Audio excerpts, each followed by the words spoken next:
Welcome to the Legendary Upside podcast. My name is Pat Carrain.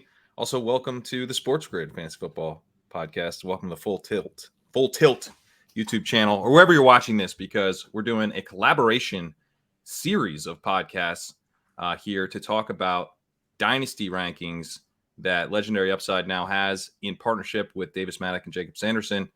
Guys, how's it going? Going great, man. I mean, just anytime you can sit down for what is probably going to end up like 2 hours of fucking bullshitting with you guys about, honestly, since I started taking Dynasty Fantasy Football seriously, the worst rookie class. Because I started playing in more than one league, like very seriously, the year after N'Keal Harry was the 101. So this is the worst rookie class that I've had a bunch of picks to have to deal with in. That was actually a good rookie class. We were just wrong about the order. Wrong about the order. Yeah. AJ Brown, DK Metcalf, Deebo Samuel. There's actually a lot of guys that you wanted. Actually, no, never mind. I was playing then. Never mind. I lied. I was in that class because that was also the Hardman class, right? That was the Hardman class. Okay, never mind. Yeah, I was playing then. Yeah, and just 100% Hardman 101. Yeah, I was telling Crane before we started, I definitely in multiple leagues took him 107, which means I took in multiple leagues McCole Hardman over AJ Brown and DK Metcalf. That was a tight end year as well, the Hawkinson Fant year. Yeah. Marquise Brown. That was the year that everyone thought Paris Campbell would have under luck, but he actually had Jacoby Brissett. Beautiful. And also probably is not good. And I think we can say definitively it's not good at this point. Yeah, as a Colts fan, I can really say he's not good. Yeah. You're not drafting any on the Giants this year in best ball? That contract not getting you? No, I have not drafted any of their 76 slot wide receivers. I take shots on Slayton and Hodgins. You're not taking Wandale? You're not taking Jamison Crowder? No, and I'm like a big Wandale guy. Like I was like, but I can't really justify taking a 5'7" wide receiver coming off of a torn ACL on a half PPR best ball site. That just feels like asking. Well, you're wrong. It's nice to know. It's nice to know that you're wrong. Jacob, close your eyes. It's week 17. No. The Los Angeles Rams have completely given up. Tutu Atwell and Wan'Dale Robinson are just body blows. It's both 20. Aren't you worried about DeMarcus Robinson? Someone unironically added me in the Dove Kleiman post about DeMarcus Robinson being like, "Are you worried about this for your Tutu shares?" Like they were unironic about it. Like they really thought that would cause me to change the thesis. I've been betting against DeMarcus Robinson for years. I've actually drafted a ton of Tutu. I'm like super with you on Tutu Atwell. I haven't been drafting Wandale, but I think Tutu is the second best wide receiver on the Rams, and I want to have 20% exposure. He is. Yeah. Yeah, I kind of like Tutu as well. Yeah. All right, so we're going to be doing a couple podcasts on these dynasty rankings that we put together. So we each created dynasty rankings. And we have what I'm going to be referencing a lot here is our average dynasty rankings that we kind of just averaged together the three of ours ranks, creating a top 175 that I have posted up on Legendary Upside. You guys have also posted these on the Taekcast and Thinking About Thinking. So if you're familiar with one of us, which I assume you are, you can go find It'd be weird some version of these ranks if you weren't. Yeah. Hey guys, nice to meet you. So I figured we'd talk through the rookies first in this episode, and then actually one of you guys had planned this out. I didn't think of this, but in future, what was the plan? So the plan is we're going to do one on rookies, we're going to do one on the onesies, so on quarterbacks and tight ends, and where they the whole 1 through 40 whatever. All our disagreements where we agree, yada, yada, the landscape. And then one probably is going to end up being the longest one, I would imagine. So let's block out about 4 hours for the wide receivers and the running backs one. We all like Pat we actually might want to split it. Maybe we might want to do like quarterbacks, running backs, and wide receivers, tight ends or something. I mean, we just killed 4 minutes discussing Wandale Robinson and Tutu Atwell, and both of them are probably not like in our top 100. So I think, you'll need at least 3 hours. Pat and I are very verbose. So it depends on who the third one is with us. Like when Peter is on with us, it's not that bad because Pete kind of says what he needs to say. Right. He gets through it. No. But the other thing is when Sam hosts for us, he's not as assertive in ending the conversation. So you and I will just go on forever. We and steamroll Sam. I don't think no one has ever referred to me as a person who gets his point done quickly. Correct. And so exactly you are the exact same as us. We're like, we could talk about Tutu Atwell for 15 minutes if we needed to. And I steamroll myself as a host, so we're gonna be going long on these. But yeah, we'll do this episode of the rookies in some form. The next 2 episodes will be on the rest of the positions, and then.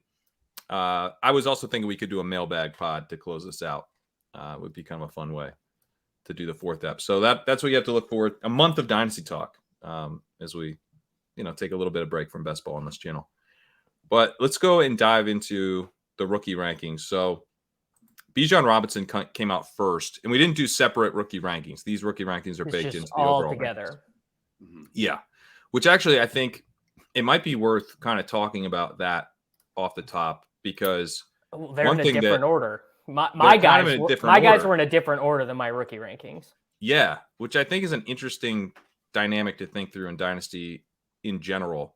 And, as you're entering your rookie drafts, like that's something to think through. And, as you think then through the trade, but like sometimes the trade value changes on these guys like very quickly, because when you actually go to like create or look at a full set of rankings, it gets hard to put Jahmyr Gibbs ahead of Bryce Young all of a sudden, because now you're putting him ahead of like a bunch of other quarterbacks who you think are roughly the same value as Bryce Young. So it's like things like that. We do have Jahmyr Gibbs. I didn't have the struggle. Okay. That was tough for me. Well, maybe not with Gibbs, but I feel like that this kind of pops up. Like it came up for me with some of the tight ends, or I was like, man, I guess I'm really high on this rookie tight end class because I'm putting them ahead of like other guys who I think that's wrong. I think I had the same thing.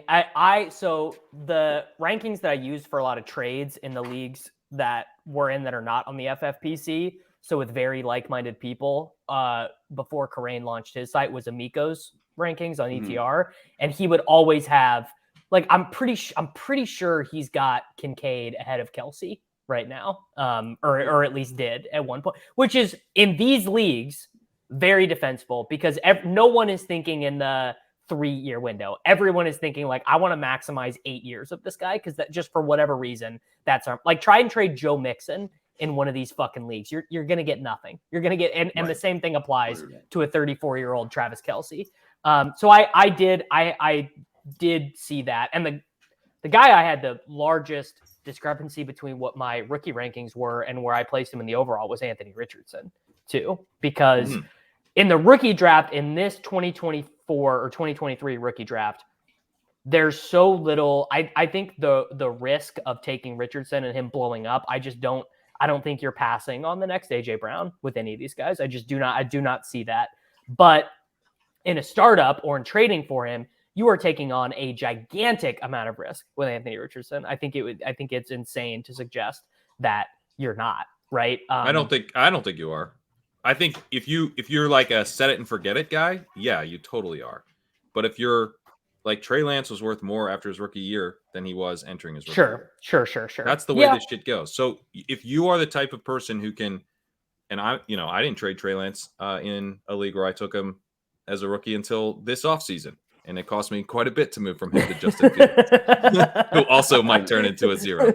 So, it's you have to look in the mirror a little bit with this trade value stuff. Are you going to move off Anthony Richardson after he struggles through his rookie year? That's a good point. But if you are willing to do that, then you can do that pretty easily. I look at it almost the other way as the concern. I don't have that many concerns that I'll be able to pull the trigger early enough, but I do wonder, like, will I wind up pulling the trigger too early? Like I traded out of a decent chunk of my Justin Fields before he became really good. And that was really painful because like he looked so bad early in the season that like I was unloading about half my Justin Fields position and then he becomes awesome. And then I'm stuck with less Justin Fields, which would be really concerning. If he continued to look bad for like 3-4 more weeks, like it was probably over for him. And it's hard to gauge, like, when do we make that choice? Because most rookie quarterbacks are really bad in their rookie season. You already start with these priors. Anthony Richardson, like, pretty high risk bet in terms of his passing profile. Like, I'm not sure how much stomach I will have to hold him if he does have still legitimate value going into his second season and he hasn't shown me anything, I'm not that worried about it for the first year. I think I actually had Richardson ranked the lowest out of each of us overall, although I don't think any of us are super far apart. I think we're all like in the second round. But I do tend to be a little concerned. Like, if he pays off, am I going to actually be able to hold until we actually see it pay off? And then, like, if you're committed enough to doing that, is it too late? Like, because that's the problem. Like, we don't necessarily know exactly when the point of no return is going to be. Like, we're gauging. And it is tough. Like, you end up holding Trey Lance too long because who would have thought he was going to get injured in the second week and then never play another NFL football game, possibly.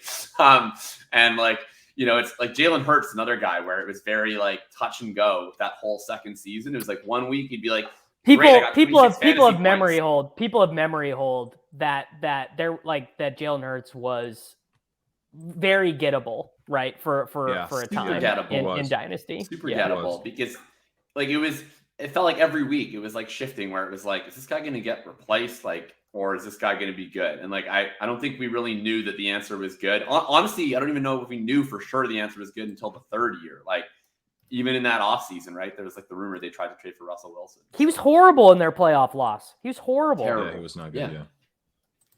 Well, I think they did try to trade for Russell Wilson, and Wilson turned it down, right? Wasn't that the report? That was the report. Yes, was that they tried to trade for him, and Russell Wilson wanted to play for Denver. Yeah, like I don't think I fully became comfortable with Jalen Hurts until they traded for AJ Brown and the draft was over, and like by that time I didn't have a massive exposure of Jalen Hurts. Like it would have been really high risk holding with that offseason. So. Yeah. I think the interesting thing in our rankings was that Anthony Richardson ended up above the tier of like super premium wide receivers. So he's ahead of CeeDee Lamb. He's ahead of Garrett Wilson. And I don't know. Like, I think in a lot of these leagues, if I did have Anthony Richardson, and someone sent me CeeDee Lamb for Anthony Richardson, I think I'm accepting so fast. Yeah. Oh, I'm turning that down like immediately. Like, so I think the only reason why he's ranked ahead of CeeDee Lamb is because of Pat, right? To be clear, like both of us have CeeDee Lamb ranked ahead of Anthony Richardson. We do. Yeah. But the consensus rankings, if I'm my leagues I would look at these consensus rankings before I look at my rankings to make a trade. Yeah, and I mean you can get like. They got pretty similar trade value, I think. I would go with Lamb. I guess I'm just more. I mean, the main thing I'm trying to do with Richardson, though, is not trade him for CeeDee Lamb. So, like, it's almost beside the point. Like, I'm mostly trying to use Richardson to move up to one of the existing top 10 quarterbacks. Or top 9, really. The market is so low on Kyler, which I disagree with. And I think I'm like way higher on Kyler in my rankings than either of you guys are. Like the discrepancy is massive. Yeah, you are. Actually, no, you're not. We have the exact same Kyler ranking. Let's see. Oh, do we have the same Kyler ranking? Yeah. Is it just that I'm way ahead of the field on Kyler? Like I have Kyler at 13. Wait, am I looking at the wrong list? I see Kyler at 27 on yours. Yeah, I see Kyler. I see Kyler as consensus 27. Maybe I pulled this in wrong. Yeah, I came in at 26 for me that you had. The sheet might be off. I'm looking at Jacob Superflex tight end premium, and I see Kyler Murray at 13. Did you break the sheet, Pat? Where are you looking at? The leg up ranking sheet has him at 26, which is the one. Right. Yes. Oh yeah, that one has him at 26 for sure. But it's also yours, Jacob's. It's also showing Jacob. Oh, I don't know. I'm looking at the tab that is Jacob Superflex tight end premium, which is the only tab that I touch. We need to talk to our sheet lord. Yep. Yeah. Sheet lord might have made a mistake. Yeah. Here. Jacob's stuff is not collated correctly, I don't think. Wow. Okay. So you have Kyler 13th. So that's quite a bit higher. I mean, you should be buying if you really believe that. I bought buying insane amounts of Kyler this offseason. Yeah, like I only had one Kyler share out of redacted amount of leagues at the time of his injury. I think my Kyler exposure has gone up from. Well, you guys can do the math on the redacted. It's gone up from 2% to 24%. That's a lot. That's a lot of teams. I mean, I just think. I mean, I don't even think like the highest leverage you can get on the field and anything in Superflex Dynasty is to have an elite quarterback in particular. And so Kyler Murray is, when he's played, he's been an elite fantasy scorer, and he was on the path to being like a very good, either at least above average, if not potentially elite real life quarterback through 3 years. Like he was a fantastic prospect. He was bad as a rookie, but he wasn't bad like in a way that you're concerned. Like he was just bad in the way that all rookies are bad. And then he was a pretty viable starter in year 2, and he was excellent in year 3. He was like he was the leader in the MVP race through like the first 10 weeks of that season till he gets hurt. Like I think we really only have 1 year, this 4th year, that like goes against what we thought we had with Kyler Murray. And then you have the injury concerns. But like I'm more comfortable betting on Kyler Murray returning to proven really high-end quarterback status personally than I am with Anthony Richardson getting there. Like I have a lot more faith in the overall track record of Kyler Murray than I do of Richardson. And so to me, like that's been the main move I've been trying to do with Richardson, is just move him for Kyler Murray. I mean, you could probably get extra with that, right? You should be getting extra, right? Yeah. I mean, to Jacob's point, the single biggest thing you can do to add fantasy points or like win expectancy to your Superflex tight end premium dynasty rosters is to get one over on someone in a quarterback trade, right? To sure. Win a quarterback trade by quite a bit. I mean, that's really how you do it. And I mean, that can take, honestly, something as simple as like, if you traded for Ryan Tannehill right now for like nothing, and it turns out Tannehill starts for the entire season, that it's like a huge win for you. Like if you trade a nothing pick for Ryan Tannehill, and didn't you just trade me? Didn't I just trade away Tannehill to you? You traded Tannehill to me for a 2025 third round pick. Are you bragging about getting one over on me? Come on, Pat. Crane, to be fair to him, he got flustered in this league. He was like going to have to like cut like top 100 players. You don't understand. Okay. I traded for like 6 draft classes in this league. And so I've been like trading away. Like my cast-offs are like second round pick level.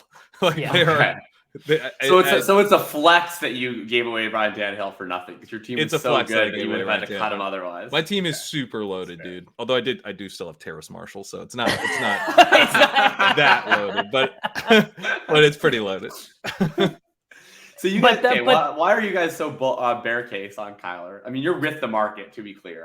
I'm with the market on Kyler because I think there has been some additional tail risk of like Cliff clearly wanted to coach Kyler. That was part of it. And who knows what this new coach does and utilizes him. Also, the same thing that's happening in the best ball market is true with Kyler, which is that there's got to be some discount in the market if there's a chance Kyler just does not play this season. And like, obviously, and then this is before getting into the entirety context of Dynasty, which is that truly every roster and situation is different. And you should be treating like, if you're a really shitty team and you just want to get the number 1 overall pick, you want very similar to the Cardinals. You want the opportunity to select Caleb Williams. You should actually value Kyler higher than the market. Players who are injured, players who are suspended, you should want to be getting those players because the points don't matter to you. In fact, points are actually bad for you. Whereas if you are a good team, if you like can win the league this year, you should take a below market deal for Kyler just to get the locked in points probably. So like, and that's the subtext to our entire conversation. And we can't bring that up for every single player every single time. But it is important to note. But I do think that the market is somewhat predictable in the way it handles things. And if Kyler doesn't really play much this year and they completely tank and then, they end up getting the number 1 overall pick and now they're looking to like maybe find a new home for Kyler, which like, they did put the clause in his contract that he can't play video games or whatever. So I don't know how hard he's going to be like really rehabbing to get back from this knee injury. Yeah. I mean, it's like, that's embarrassing. I still can't believe they put that in. Like you have to like, what was it? You have to study tape a certain amount of hours a week. I mean, you have to do the tape. That is such a it's idiotic by the Cardinals, which, I guess Keim's gone, right? So you don't have to worry about that particular regime anymore. Ridiculous. So but I mean, it creates. This is a thing for me with like Jameson Williams in rookie drafts that year is like, I'm not going to get any new information on Williams, but people are going to treat the fact that he misses the year as if it's new information when we know he's going to basically miss the whole year, maybe play a little bit. He only had 1 reception. He actually looked pretty good. But his value following the season, I mean, you took a bath if you drafted him over Garrett Wilson, you know? Well, this is the interesting thing is like, well, yeah, over Garrett Wilson for sure. I don't recall him going over Garrett Wilson in most of my stuff. He was right there Olave. I saw him go over Garrett Wilson. Okay. He was usually the pick right after Garrett Wilson and ahead of Olave. Yeah, he definitely went over Olave a lot of the time. But by the same token, like to me, that tier, most of my drafts was like Jameson, Olave, and Sky. And like obviously, if you took Jameson over Olave, Williams over hate Sky. yourself.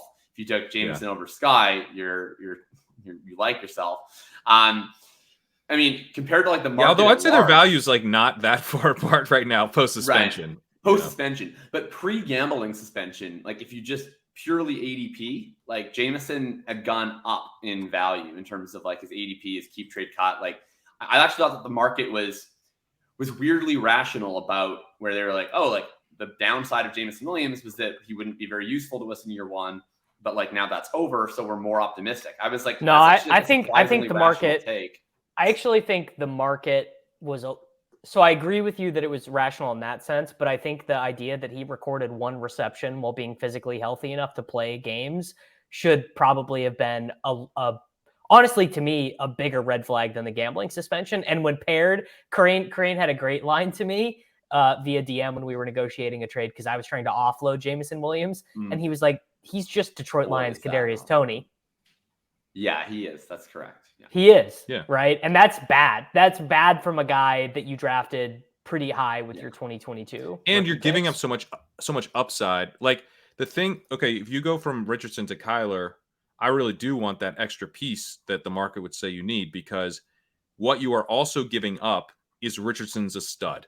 Richardson, oh my God, he's way better than we thought. Kyler's not going to give you that information most likely this year where he's 100% back. He looks amazing. Like that's certainly possible with Kyler more than it was with Williams, given the timing of the injuries, but it's still not like all that likely.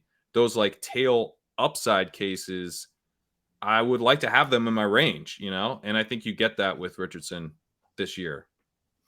It's certainly possible this year. I guess I struggle to see it as particularly likely with Richardson.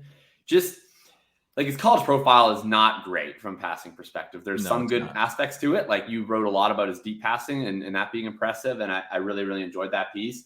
I'm definitely like open to his upside. Like I root for the team that he plays for. I was really excited about the pick. I think it was the right pick to make. I think that he definitely has legitimate NFL ceiling, but I think it's going to be a developmental project. Like I'd like to see it at some point where when he completes a throwing drill, he acts like he did that regularly. Like that would be to me growth from Anthony Richardson, where he throws it into the net successfully. And he's like, yes, that is what I do. Eventually, like I think that we're in for I think it would be very unlikely that his first season is markedly different than like early career Justin Fields, Jalen Hurts, Lamar Jackson, Josh Allen, where it's like, and all those, at least we'll see about Fields, but at the very least, all the rest of them clearly became massive success stories. But really, their fantasy value is coming on the ground, and the passing was a little bit of, well, we'll see. And that's probably what I expect most from Richardson. I think he'll hold value throughout that for sure. But then that question becomes like, then what do we do with it in the second year? And like, I think one of the driving aspects for me generally is like, there's a lot of players. I want to generally try to bet on or against the ones that I feel like I have the most information on or the most edge on. And with Richardson, like, I don't necessarily feel that that's the case. Like, I don't know that. I think if this was Dynasty 3 years ago, the edge would be easy. It'd be like, oh, there's a young quarterback who runs a lot that people think is bad. Like, yes, like that's the edge, right? It's like, we're just going to go for the impact of the outcome. But to your point, I think the edge is maybe the other way, is actually like, I'm the only one who's factoring in the chance that this guy might just not be able to throw at an NFL level. That might be more of an edge than just chasing the, like, is there one dissenting opinion? Is there anyone out there, honestly, who seriously plays fantasy football? No, come on. Travis May's been very anti Anthony Richardson with his accuracy and stuff. He's a big Devy guy. Yeah, I mean, okay, all right. That's on me for not being plugged in enough. Whatever. But Yes, why aren't you more into the Devi steers? Come on, man. I played in a Devi league. I played in a Devi league for 1 season, and I'm out. I was like, I can't do Devi, man. It was too much. It was too much for me. This is the upside of being single, perhaps. I was gonna say as we previously. There's another Taekcast title for you, Davis. The upside of being single. The upside. The upside of being single. Yeah, we had one before we started as well. Title. Yeah. I mean, I think, but the thing about this class that is so unique is that I don't really believe that Anthony Richardson has much more significant downside than Bryce Young or CJ Stroud. Right. I mean, Bryce Young to me has the same odds of being out of football as Anthony Richardson does. Honestly, Stroud to me has like very little. I think Stroud's like worst case is becoming Andy Dalton based on what I understand about how he plays. But I also don't think he will ever record a top 5 quarterback finish probably. So for whatever that's worth.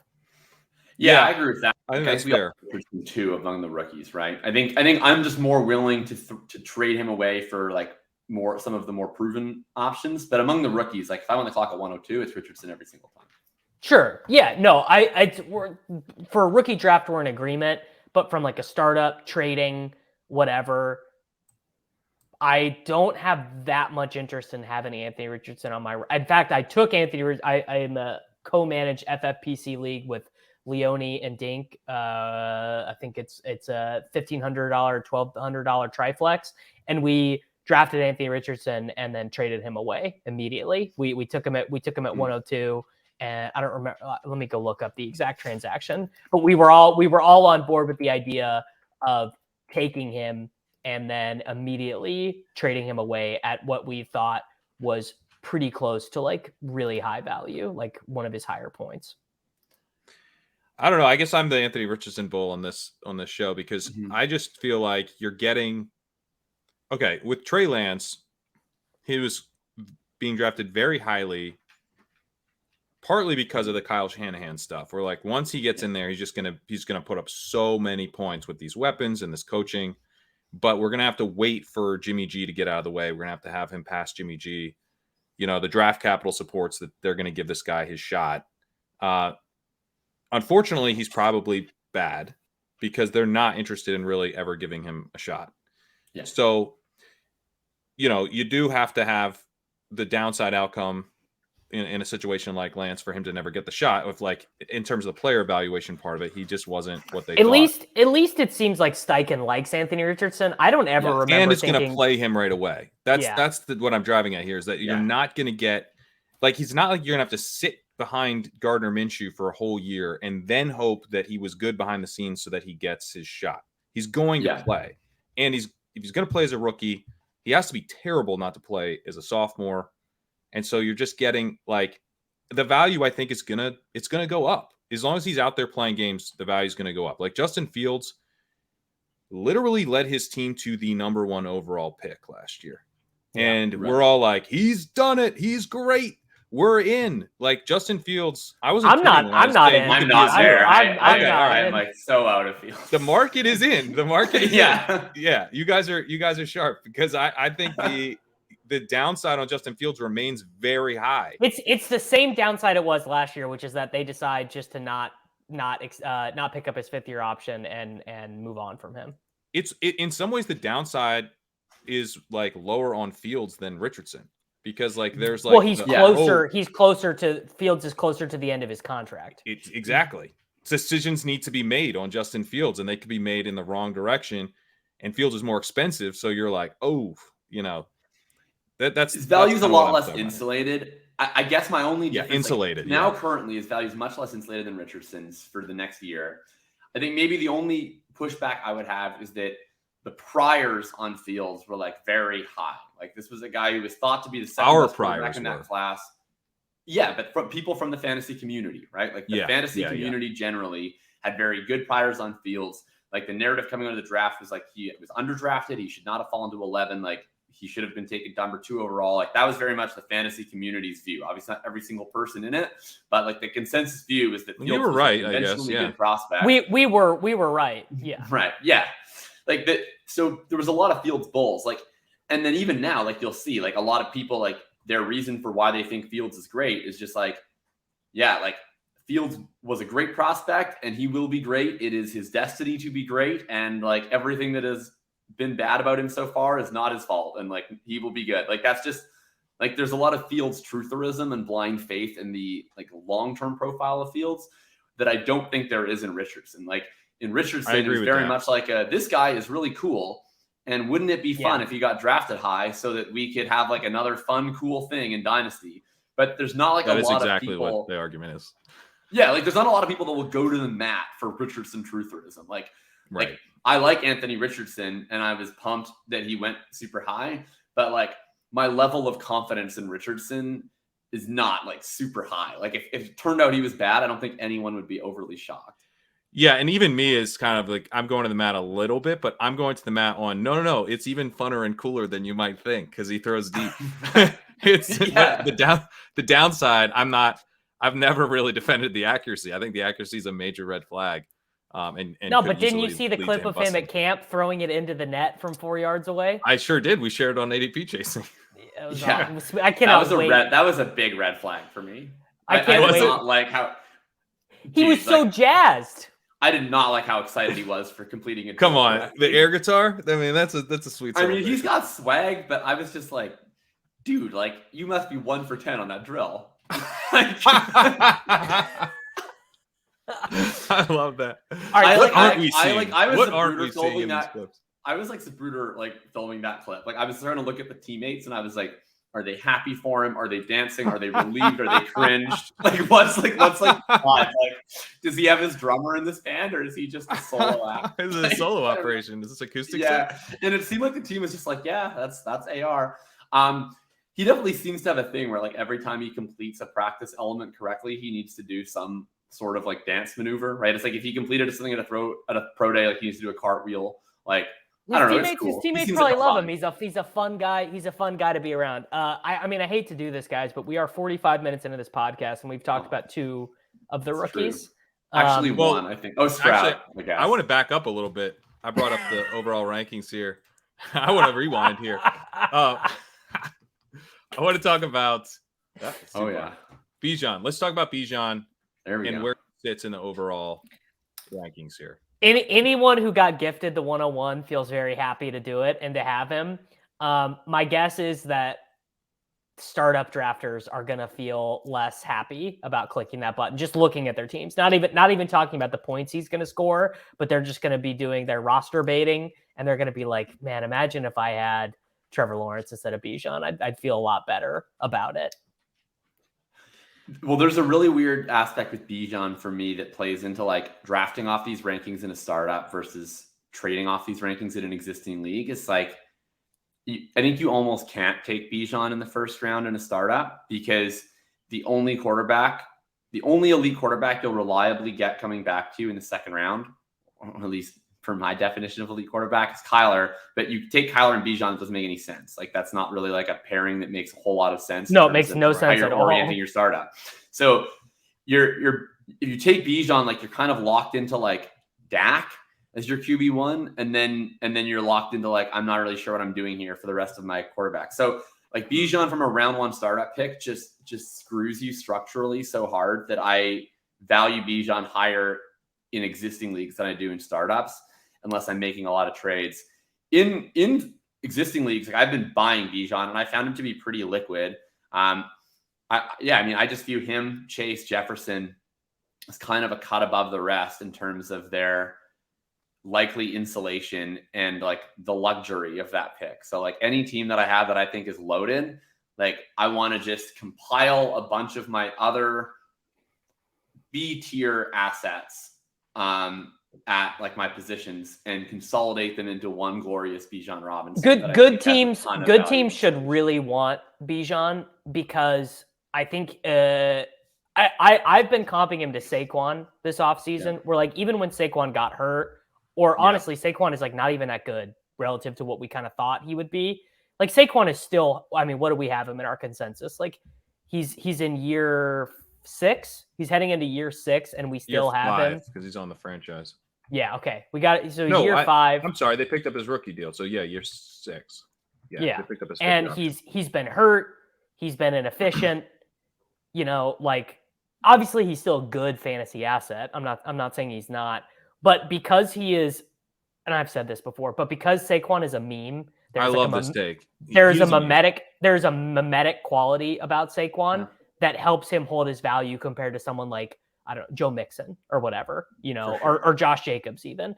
And I think Bijan is the exact, like, people who are not even like huge nerds knew about Saquon in college, right? People who don't even watch college football knew who he was.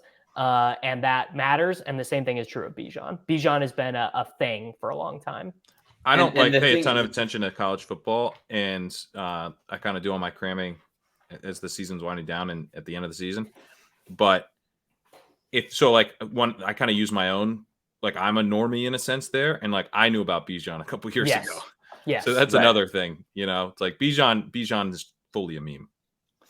He's fully a meme, and I think that it's like it becomes a self-fulfilling prophecy to an extent. Like, I think Saquon is more secure than some of those other backs because, like, we weren't the only ones whose priors were mimetic on Saquon. Like, so were the NFLs, right? So, like, he just has, I think he has so much more room to run. Like, look at Zeke, who's like probably not even at a Saquon Bijan level of hype even, but obviously was an extremely well thought of prospect, went, what was it, 4th overall? Like, that's a guy who was like actively bad for several years and continued to get touches and continued to be like thought of highly in certain like circles based, I presume, only on a brand name, right? So like when you have that brand name, like that, you get a way more latitude versus like the second that Aaron Jones is bad, it's over for him. Like no one will value him. Like his team will not value him. Like it's just done. Like he has to earn his lot in life like every day. Whereas like Bijan's a nepo baby running back. Like life's going to be easy. Bijan is a nepo baby running back. Yes, that is a great way to explain it. If Bijan has a mild foot strain or a slightly strained PCL, you're going to hear about that the following. Oh, dude, he was bad because he had a little thing, a hip. Didn't you know about the hip flexor, dude? It's the reverse. It's the reverse of when Clyde Edwards-Helaire said he lost 70 pounds as a result of a gallbladder infection, and that's screw you, play Clyde, and no one knew about it. Yeah, we're like, what? Going back in time, that had to have been a lie, right? I mean, it almost had to. Like looking back, he was claiming, I believe, to be about 130 pounds at one point. Like, I think he said he was 160 pounds after this gallbladder infection. That's what Tutu Atwell weighs. Like, we would have jumped off the screen. We're like, what happened to Clyde? What's funny? What's funny about Bijan, though, we're talking about this. His teammate Kyle Pitts is actually the great comparison, where Kyle Pitts has done fuck all, and he had 1,000 yards as a rookie. He had an absolutely fantastic targets per route run and walk. Once you start invoking targets per route run for a 24-year-old tight end. No, but we have memory hold the Kyle Pitts had 1,000 yards as a rookie tight end thing, because that is. And then improved every single peripheral stat in year 2 after that. Every single one of them. Yeah. Okay, but what's his highest finish in fantasy points? Like tight end, was he? Well, actually, 8? I think this is a fantasy points bro about this. Well, no, but that's what we're trying to accomplish is scoring fucking points. Well, are you the lowest on Pitts? Because that's a. You're much lower on Pitts than I'm sure I'm the highest. We have the same ranking, Jacob. Oh, good. Okay, I appreciate that. That means a lot to me. It's like where do I have Pitts? I'm way lower at 27. On Pitts. I'm way lower on Pitts. Yeah. I mean, I just would. We have still comes out. I prefer Mark Andrews by like a lot over Kyle Pitts. Mark Andrews has 3 of the highest single game fantasy point performances by a tight end ever. He's done it with like an offensive coordinator who stops updating his playbook after the first month he's with the team. He's played with Tyler Huntley. He's played with Josh Johnson. He's played with all these losers. You might be thinking, oh, well, Mark Andrews has got to be like significantly older than Kyle Pitts. Mark Andrews is 27. Kyle Pitts is, I mean, to be fair, he's only 23. So there's a 4-year difference. But again, that is the difference between thinking of things in like a 5-year window, a 3-year window, an 8-year window or whatever. Like, Jacob, if I said right now, You and I can book a bet next 3 years. You can bet this at -110, both sides. Mark Andrews or Kyle Pitts, PPR fantasy points. You're taking Mark Andrews at -110. Yeah, I would definitely take Mark Andrews. So this ranking is I'm not. It's not reflective of the reality of how many points they're going to score. Well, so I don't have them that far apart. Like I have Kyle Pitts at 14 and I have Mark Andrews at 16. So compared to ADP, I have both over a round ahead of me. Maybe I'm just lower. Maybe my rankings are wrong because I look lower than like I'm thinking in my head on Mark Andrews too. So you know what? I'm actually going to hold the L. I'm just the one who didn't do this exercise properly. Well, and the other thing you have to remember is like Mark Andrews is an Oklahoma Sooner, correct? So that like gets him at least like a couple extra spots for you, Davis. Yeah, 100%. No, but I'm just looking at that he's a Sooner. I'm looking at my overall rankings, and I'm just wrong. I need to move all. I just need to move all the tight ends up. Every single one of them. They're all too low relative to where they should be. I don't know why I did. Maybe I'm poisoned by best ball brain, but like I'm thinking like, yeah, I'd way rather have Mark Andrews than Jonathan Taylor, and that's not what my rankings are reflective of. So I'm gonna tweak those around. Well, this has been a great episode on the tight ends. Yeah, I think we covered tight ends. Perfect. I do get the case for Andrews over Pitts, though. I think Andrews is, I have him 23 and Pitts 14. So Jacob has 14 and 16, as he said. Yeah, Davis, you have Andrews below Pitts. Yeah, you have him at 35. Yeah, I'm just wrong. I'm just wrong. There's just no way around it. I'm gonna move Andrews very high, I think, right now. I'm gonna move him to 21, I think, just looking at this. I should probably move him up too. So Andrews is entering his no, you're good. You're good. You're good where you're maxed out at 16. Andrews is entering his age 28 season, so you have to worry about that. Yeah. Or no, I think maybe he's entering his age 27 season, actually. He's entering 28. He is 27, I think. Although, like, he might have already turned 27 for the season. Yeah, he turns 28 on September 6th. So okay. He will be 28 right after the start of the season, or right after the season. He has 2 more years left on his contract, although the Ravens can get out of both of those years. It would probably be unlikely they would want to do so, given how good he's been. Yeah.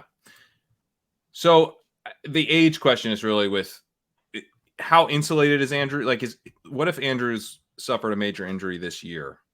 Does he look super insulated? He's not super insulated. And I think with Pitts, like if he were to suffer a major injury this year, then he's entering the 4th year of his rookie deal, but we still haven't seen anything from him. So he's not like super insulated, but I don't think Pitts is super insulated. Like every time that I take Kyle Pitts in a startup, like it's like there'll be like 2 people will be like, nice pick, bro. And then like 9 people will be like, LOL. Yeah, everyone else. I'd rather have Pat Fryermuth. Like Pitts is the most. Right. Pitts is the most. It only takes one guy in the history of fantasy sports. Yeah, like because like there will always his ADP will remain reasonably high. Like honestly, one of the best allegories for Pitts from this perspective is like DeAndre Swift, where like his ADP has continued to remain unmoved despite mounting evidence to the contrary.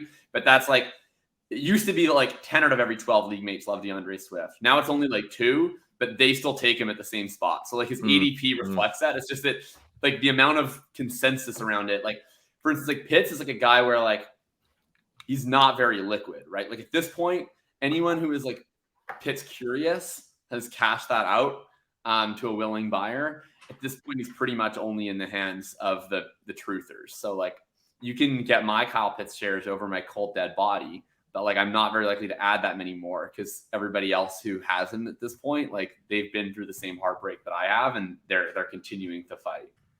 Right. Well, okay, maybe we should move on to our third rookie. That's our third rookie. So Bryce Young and Jahmyr Gibbs. So Bryce Young actually comes out ahead of Jahmyr Gibbs. Right ahead. In our average rankings. I believe I did have Gibbs though ahead of Young. Still, I think you did too, Jacob. But Davis here. I had both the quarterbacks over Gibbs. Interesting. He's a 199-pound running back for the Detroit Lions. That's a good point. Do you know that they're having him run routes, Davis? Have you heard that? It's just like I get it. I get the impulse to love him and to I like the younger a running back is. I mean, Breece Hall is a great example of the insulation of like he tore his ACL. He's not going to be ready for the start of the season. Probably it just doesn't really matter to his consensus value at all. But I don't know. You just are like Bryce Young and CJ Stroud. It almost doesn't matter what they do. They're going to hold or gain value as rookies. Yeah, I think that's probably true. I think if Stroud doesn't run at all, then he will not gain a ton of value because that's the big question with him. How much does he run? Is that a question? I thought people were pretty positive that he wouldn't. Well, I think that there's some upside that, hey, who knows? Maybe he runs a little bit. And if it's just like, no, crap, he's a pocket passer. He said at the combine, like when he was doing all his interviews, he's like, I wish I would have run more because I can do it. Right. You know, basically saying what we all know, which is that Ohio State's winning every game by 50 points. So there's like never like CJ Stroud played like 5 competitive games in his time in college, basically. Yeah. Very true. Also, Bryce Young is very, very small. So like that I'm legit worried about him. Yeah. So that I think there are ways where both guys lose value for sure. This would be my main take on Stroud and Young, and I think that their value is mostly secure, or at least is like as secure as you can really have for a rookie. Yeah. I just like, I think in general, this is from one of my like very long form thing about thinking posts, but in general, there's 3 types of currency that you have on your dynasty roster. You have projected production this year, you have draft picks, and then you have projected production the year after this year. And I tend to not want to store a whole lot of my value in that third category. I tend to want to store most of my future value in picks. And then I want to try and consolidate a reasonable amount of my productive value in current year production. And the reason for that is that I don't want to be at a lot of risk of compounded losses. So if we have a young player and something bad happens to them, not only do you lose the production for that upcoming projected year, but you also have knock-on effects to their outlook for several expected years remaining. So you have more to lose in that aspect. And what ends up happening is I don't really love paying for longevity. I want to pay for the longevity of Ja'Marr Chase, for instance, because his longevity includes for probably as many years as he plays elite production, unless he suffers a catastrophic injury. My main concern, though, with like a Bryce Young, I think the modal outcome for Young and for Stroud is just a lot of QB2 seasons, like a lot of like they become Derek Carr. And to me, like I would just rather allocate my value in actual Derek Carr or Kirk Cousins, and then take all of that surplus and put it into either future draft picks or immediate production or like whatever else. Or the alternative, just take that Stroud or Young and attach another asset and just go get myself a quarterback who's probably going to score a lot more points for also a pretty long period of time. Right. Since almost all the elite dynasty quarterbacks are fairly young right now. It's just not an appealing hold for me. I have almost no Bryce Young. The only Young share that I have was a 102 that was like 2 months before the NFL draft. So I just did not have the cojones to believe in Anthony Richardson's draft capital at that point. I haven't drafted Bryce Young since in a rookie draft. I do have a decent amount of Stroud because he just continued to fall to me at the 106 for picks that I thought would be Jahmyr Gibbs or JSN. But they're just unappealing holds for me. Like I really, if I'm targeting a young player, it's not the longevity aspect that's appealing to me. It's the unknown aspect. It's the like, what are the chances this person just becomes an absolutely elite producer? And from like an archetype perspective, like it's unlikely that they're going to be that. You kind of have to hit like the Joe Burrow range where there's not a lot of quarterbacks that don't have some freakish athletic trait, be that either their mobility or their arm that end up being these elite quarterback producers. Well, there aren't a lot right now, but there have been many throughout the history of the NFL. And I would say in systems that are somewhat similar to systems being run now, like I don't think that like we couldn't have another Drew Brees or another Peyton Manning. I mean, these guys were not particularly stellar athletes. You know, Tom Brady, you know, the famous combine picture and everything. Like, there's no reason. I mean, we just saw Brady being hyper productive in this era. Like, there's no reason that type of player couldn't come around again. Now, I'm talking about like Hall of Fame players and the best quarterback of all time, but I think from an archetype perspective, I don't think we should go, you know, the league is full of these younger, more athletic passers. Therefore, like a pocket passer guy couldn't get there as an elite quarterback. I think that's one reason I'm intrigued by Bryce Young is that, you know, in terms of the processing stuff and, you know, like his ability to read the field and kind of see the game and just like a natural feel for playing quarterback, like he is like off the charts by basically every evaluator. It's just like, is he big enough? And he's not a freak athlete and he's not going to run a ton, but he will scramble around and make plays. So it's sort of like, what if, to me, I'm like, what if it was like Drew Brees, but he played a little like Russ Wilson in terms of like doing the stuff in the back, you know, running around. The loop-de-loop. The loop-de-loops. We get some loop-de-loops. We don't get much rushing, but we get some loop-de-loops. You know, does that work at his size? I have no idea. But I actually think there's a little bit of upside with Young. Which I think is fucking crazy because I just am like, Stroud could be Kirk Cousins, but who runs for 400 yards a season. And I'm like, I'm pretty interested in that, if that exists. Well, sure. I mean, Stroud, I don't think I'm less excited about the rushing. I think maybe the rushing, like he was like a true kind of like more pocket passer guy. So I know he had the Georgia game, but even if you look at Fields coming in, because that's been floated like, well, Fields didn't run that much in college. Well, he ran kind of about as much as Mahomes.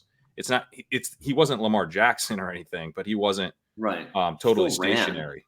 He still ran. So I think it's a little bit of a leap to make Stroud really all that. I think he could be like a Tannehill or something. Sure. Which would be pretty good. So I guess I don't know. In general, by the way, I think maybe I have CJ Stroud didn't even rush in high school. Like across 4 starting seasons, like he had 328 total high school rushing yards. Yeah. I mean, I can't, you know what, Jacob? I can't refute that. I can't, there's no, you bring up CJ Stroud's high school rushing stats and you got me, you know. I mean, this is a thing that we do in Debbie, right? Like we have to like I just got out of a Debbie draft where I was looking up Jaden Rashada's high school rushing stats to see like if I thought that he had like comparable rushing upside to Nicholas Amaliava. These are the 3.5 yards per carry at Hillbrook Elementary. I can't do this. Yeah, it was Rancho Cucamonga, I believe, is CJ Stroud's high school. Pretty sick. Isn't that the town from Workaholics? Might be. I don't know. I've never seen that. You did have one reception for 19 yards though. Are you swayed at all by the fact that Stroud said he played his senior year with a hamstring injury, but that he did run for 35 yards. He ran more his senior year than any other year, right? Well, he ran for 2 very key first downs in their college football playoff game against Georgia. And he ran a lot in the Northwestern game too. Like I'm pretty confident he can. I don't know if that means he will, but I'm pretty confident he can be a Trevor Lawrence, Joe Burrow level rusher. I think he can too. Like I don't think he's like unathletic. Like I don't think he's Peyton Manning. But he's not Peyton Manning. At a certain point, like this guy's been starting football games now for 6 years total in his life. How many yards did Justin Fields run for in high school? Yeah. I don't have that in front of me, but I'm going to in a second. What's your go-to high school site? I don't even know where you'd go. You just kind of Google it and you hope that you find it. Yeah. You're going to like high school website. MaxPreps.com has a lot of this stuff. Crane, this is no different than when we were Justin Fields in high school. Justin Fields ran for 2,096 yards in 2 years. Oh, baby. Davis. That's not even as much as Patrick Larry did in high school. Davis, coffin me, my friend. Justin Fields ran a lot. Justin Fields' his junior year in high school, he had 191 carries for 1176 and 15 touchdowns. All right. Go the way you were I got to hoping. eat it. CJ Stroud is Ryan Tannehill at best. I will. So I think what you're saying, Jacob, in terms of your philosophy, that's like obviously totally viable. I tend to go a little bit differently, where I like, if I'm going to be in a rebuild and stuff, then I would much just rather have the value in future picks, where like I want to get like, I don't want to be betting on guys for like 3 seasons from now. I never really want to be in that position. I don't like the idea of like 3-year production windows and stuff. I think that's a bad way to play. You're going to end up getting yourself in trouble if you're like literally like, no, this guy's going to be super productive in 2025. Like, you don't know that, and no one else knows that. Don't bet on that. But I do like keeping more of the value of my team in production and in players if I'm in a win now type of mode. But what I like to do is like kind of go in, but not necessarily go in with like, I'm gonna get Mike Evans and I'm gonna get, whatever. Like, I want to be like a win now piece would be like a Bryce Young, because Bryce Young is going to hold value and put up points for me. I'm going to be able to move. Like I have this team that I was mentioning earlier where I'm, having to trade away guys and stuff. I've got Jordan Love in there, and I don't have a first round pick now, but I'm viewing Jordan Love as this kind of production bet that could essentially net me a first round pick. Because my goal is to trade Jordan Love in season, but I'm like, all right, no one will give me the value I think Jordan Love is worth, but I'm going to basically bet that he's productive for me in this best ball league, which will be very helpful. And then hopefully I can move off of him, and he's part of my ability to stay liquid. I think these types of quarterbacks, Young and Stroud, have pretty good potential of, keeping you both productive and liquid. For sure. And one thing you mentioned there too that I think would change my outlook, I would rank both these guys a lot higher, is in a best ball dynasty format. Like I was very much doing these rankings with managed in mind. And with managed, like I'm usually trying to piece together, like a lot of times I'm trying to piece together a viable buy contending team, like on a shoestring budget, so that I can store the rest in picks, is like a lot of times what I'm trying to do. In best ball, it's very different, where like it's no longer like your starting lineup plus 1 extra quarterback, 1 extra tight end, and 2 or 3 extra wide receivers and running backs. Like now your entire bench matters, right? And in best ball, like you probably want 3 to 4 quarterbacks in a super flex for sure. In a managed, it's like you need 2, 3 would be nice. And like, yeah, and I don't play a ton of dynasty best ball, but like one that I'm in, like one that I'm in is like one of my, I have like Lawrence and I have like Tua, and most of my Tua shares I've been kind of anxious to move off of.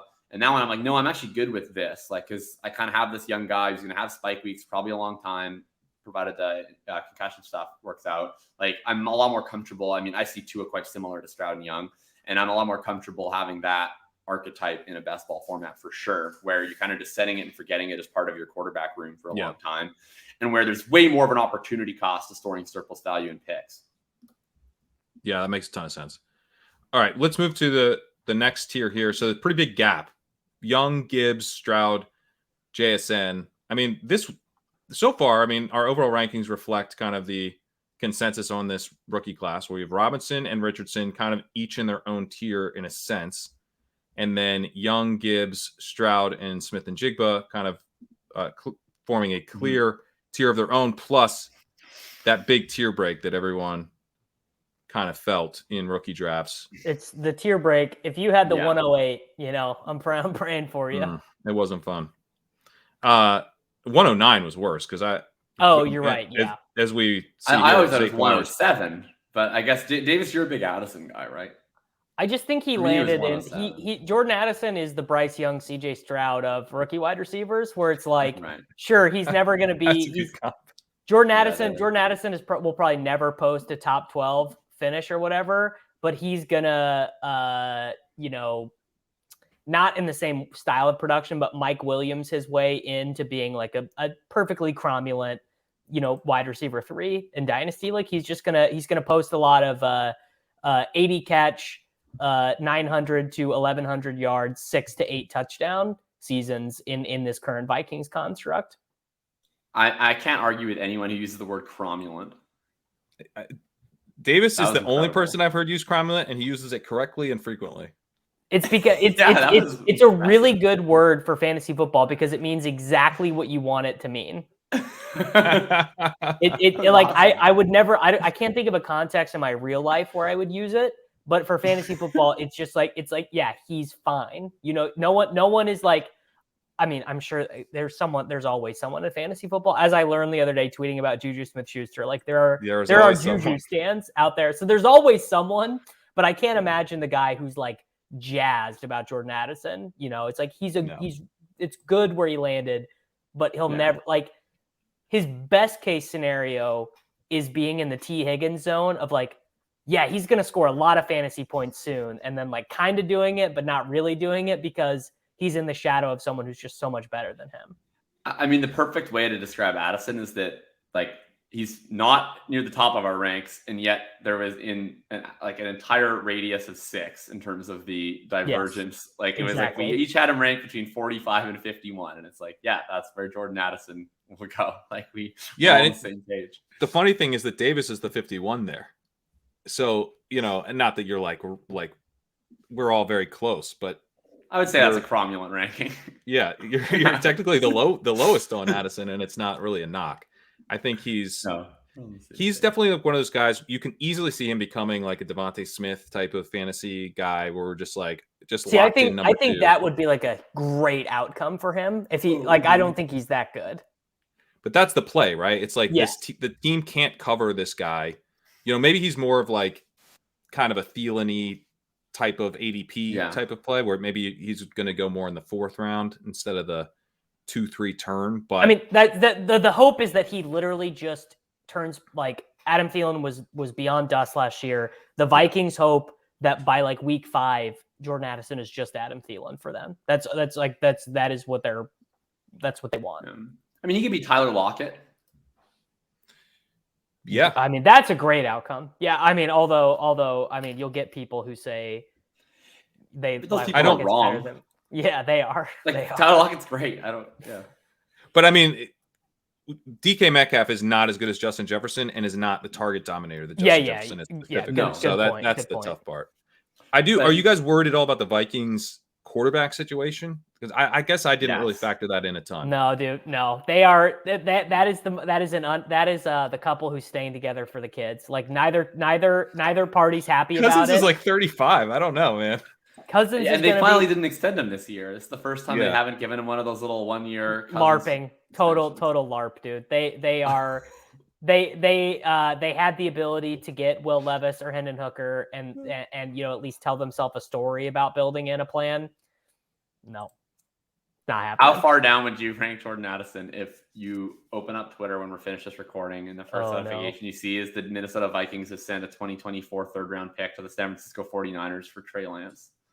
Oh, low. Pretty low, yeah. He immediately goes to the bottom of the 1st-round wide receivers. Johnston and Zay go ahead of him. Yeah, I mean it's definitely of the. Well, I guess Gino's kind of in a similar spot to Cousins, but of the 3 that go back to back in rookie drafts, it is interesting that Addison is the one who goes first, and you're way more confident that the other 2 have serviceable quarterback play over the next 5 years. I'm just way more confident that Addison is like good. Good. I don't think he's great, but I just think I think Jordan Addison is going to be a capable NFL receiver. Like the reasons to not think that he's going to be great, or he's like definitely undersized. Can he really be a number 1?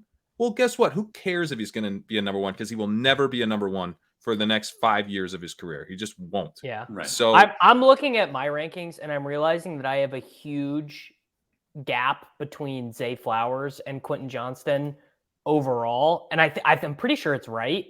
Like, I'm pretty sure I have this done like the way I want it to. But it does just indicate how brutal these rookie drafts are. Well, there's just a glut of receivers. Like there's like 25 to 30 receivers that I was staring at that was the hardest to rank in that like wide receiver 20 to 40 range.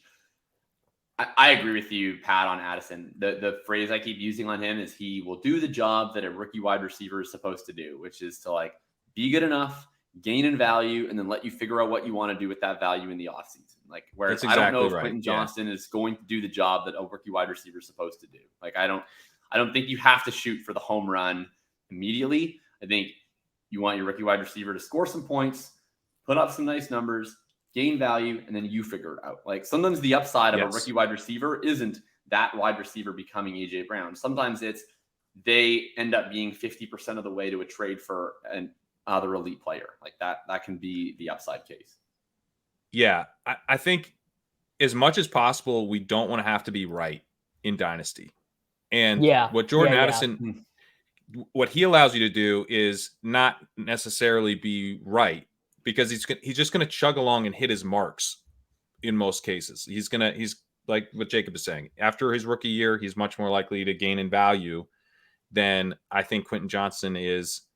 Except, look, if you want to say Quintin Johnston could gain way more value, yeah, he could. That's the whole play. But the issue is, if Quintin Johnston has a disappointing rookie season, now you have to be right. Now he has to be good. He has to break out, because you're stuck with him. You paid a lot for him. You're probably not selling him super low. So I think in these cases, kind of breaking a tie to Jordan Addison, I think Johnston has enough upside where, because Keenan Allen could be gone next year for sure. Like Mike Williams, they could be like, why did we commit to this guy again? And I think they can get out after next year. So, I mean, the upside case when he is good is pretty massive, but you are having to be right. He has to be good. And he probably has to be like pretty damn good. Yeah. 100%. I mean, the landing spot differential only matters in a fairly specific set of circumstances, right? Like if they're both Justin Jefferson, then it doesn't really matter. Like, then they're just absolutely incredible. Yeah. If they're both bad, it doesn't matter. If they're both like I don't know. It's funny, Davis picked Mike Williams before too, and that's like always the guy I pick as like a competent wide receiver who's fairly unspecial. Like if they're both like Mike Williams level talent, it's like, okay, it's like better to play with Herbert, but like if you miss out on Mike Williams, you're not overly depressed. So like you kind of need to be like a DK Metcalf level talent almost for it to be like a DK Metcalf with Herbert. Like, I don't know, like that's like the kind of range where it's like that makes a massive difference. But that's like a pretty specific range where you're like good enough for the payoff to be huge, but you're not so good that you can overcome any quarterback environment. Yeah, maybe it's unfair to Mike Evans, but because he's been so consistent and he's literally overcome environments. But he's kind of a player where it's like, if you get, I don't know, he's going to overcome this environment. You know what I mean? It's going to be a little tough. But yeah, he's probably not the best example, but I like that way of thinking, because people love to factor in the landing spot. That's one thing that definitely gets priced in. Yeah. 100%. All right. Zay Flowers, we have a gap to him at 9. And then a big gap to Dalton Kincaid at 10. I guess in rookie drafts, I don't know that I felt this gap like quite as much, because it was so obvious what to do next. Right. Like I'm not panicking. Who do I take? You know who to take. Yeah, it's interesting we have this big go gap. ahead of Flowers in a lot of my leagues, because my leagues, like the people Kincaid have lost high is very real. People have lost their fucking minds about Dalton Kincaid. Like, it is nuts, right? You want to talk about our goal in Dynasty is trying to like alleviate having to be right all that often, and then just IK being the shit out of Dalton Kincaid, like just being like, yeah, definitely, dude. Dalton Kincaid is Mark Andrews. It's like the market. The market, like they heard like an assistant Bills coach be like, yeah, he could play some of that role that Cole Beasley used to play. And they were like, all right, 110 targets, 85 receptions. Dalton Kincaid is the starting slot wide receiver for the Super Bowl champion Buffalo Bills. It's absurd. You know why they're rumored to be signing DeAndre Hopkins? Because playing a rookie tight end who didn't do any combine testing at slot wide receiver is a bad fucking idea. Like, I've had enough of it. And the slappies will be like, well, he went in the first round. He did go in the first round. And then you have the Liams of the world who were like, well, tight end 11 can't possibly be a bad pick. Like, I'm pretty sure it can be. I'm pretty sure it definitely can be. I'm pretty sure it can be bad. You only draft 2 of them. That's bad if one of them doesn't play. Yeah, like Dalton Kincaid is a dog for like 40% route participation. Yeah. He's Donald fucking Parham, but he's tight in 11. Dude, that was you jumped the shark. You crossed the Rubicon. No, he hasn't. No, he hasn't. I didn't. The shark.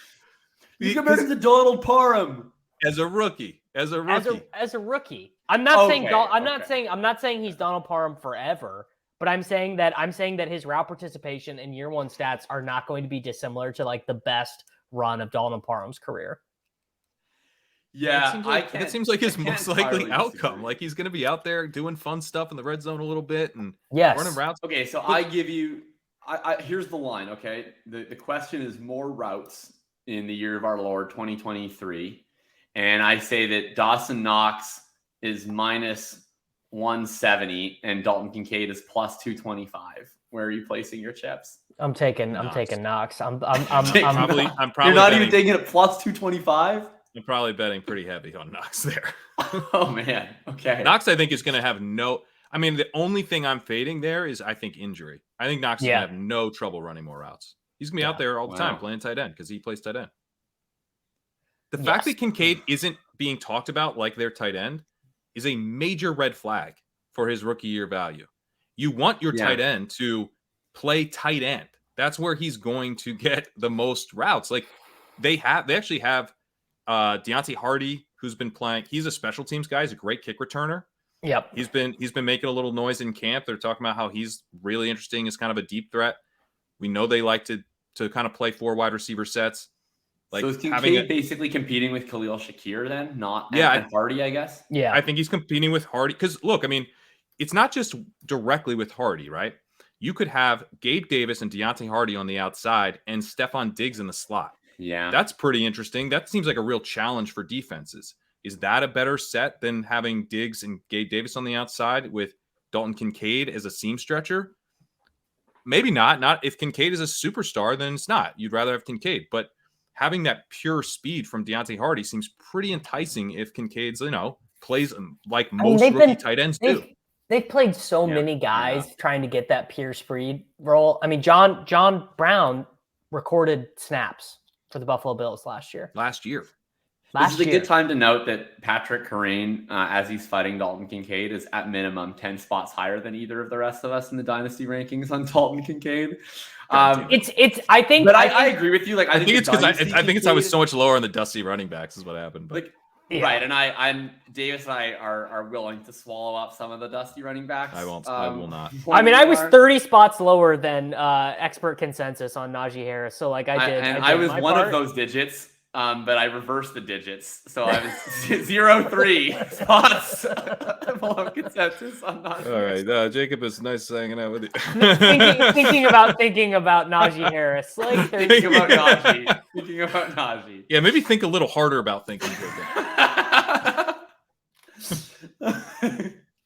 I mean, we'll get to I like Dynasty is I think in Dynasty it's totally fine because the whole point of drafting a rookie tight end to me in Dynasty again is like you want a separator at a position where separation is really important.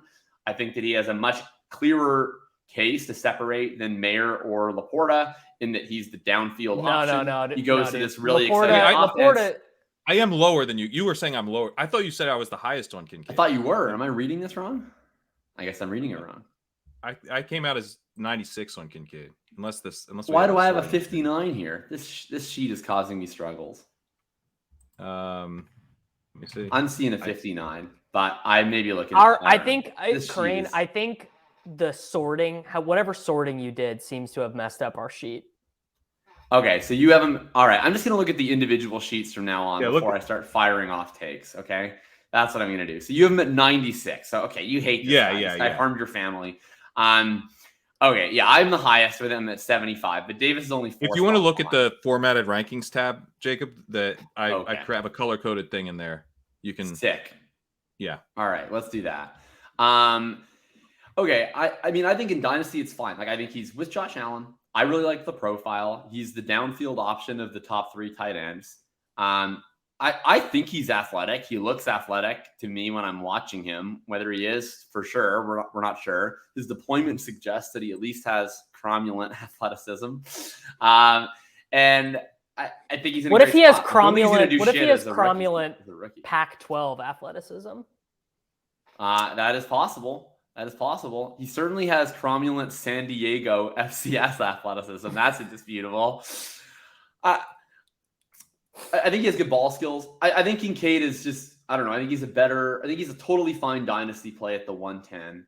And I have fine him if as my people 10th wanna ranked mix rookie. him. Yeah, it's more about I the- agree. I agree. But it's just, to me, it's just highlighting how miserable, like, if you had a good team or you traded it for a 2023 pick thinking they were all going to be smashes, and you're like, great, Right. dude. My reward is a guy who is 3% more likely to score more fantasy points than Sam Laporta. Where are we among tight ends? I think maybe I that's the more fucking love interesting part. Laporta. I just like, Do you have I don't Laporta even, over Kincaid? I mean, I don't think I obviously would You not just have like the gap do, smaller. I just would, I would not I have do it that. 1, 2, 3. I have it Yeah. Kincaid, Michael Mayer, and Sam Laporta, but they are literally 1, 2, 3. Yeah. But where do you have them like in relation to the other tight ends? This is interesting. Like Kincaid versus like Njoku, Waller, Dulcich. Like where does he slot in with? I mean, I'm 14 spots higher than consensus ranking on Meyer and Laporta, and I'm a lot higher on Cole Kmet and Greg Dulcich than the market. I think I'm looking at this. I compressed my range of tight ends. I was unintentionally, I will rework these. I was unintentionally a little bit lower on the top guys, but way higher on the young middle guys, which feels that the second part to me does feel right, which is like, well, if we're kind of getting into a crapshoot area of players anyways, when we're getting to the 100th overall player in Dynasty, I'd rather get the guy who gets an extra half point every time he records a reception. Tight end is for sure where I took like my biggest divergences from the market. And Kincaid, so I'm just generally pro tight end, but it's telling I'm only 2 spots ahead of ADP on Kincaid, which is like, oh, you kind of like Kincaid the same. But if you look at every other young tight end, I'm 24 spots above the market on Pat Freiermuth, 10 spots above on Dallas Goedert, 27 on Njoku, 23 on Laporta, 38 on Greg Dulcich. So like compared to the rest of that group, like Kincaid's a lot closer to them for me, and I have Freiermuth ahead of him. Versus like I'm seeing Kincaid pretty routinely ranked as tight end 5 in Dynasty. I think that's bananas personally. The shark is in the air. The shark is he's flopping around on the beach with that ranking, I think. What is that metaphor? You jump the shark. You jumped the shark. Oh, the shark has jumped out of the water. The shark has jumped out of the water. The shark has jumped us. Yeah, the shark has jumped us. Make me the asshole in the room. Yeah, the shark is like, I'm unwilling to be part of any of this.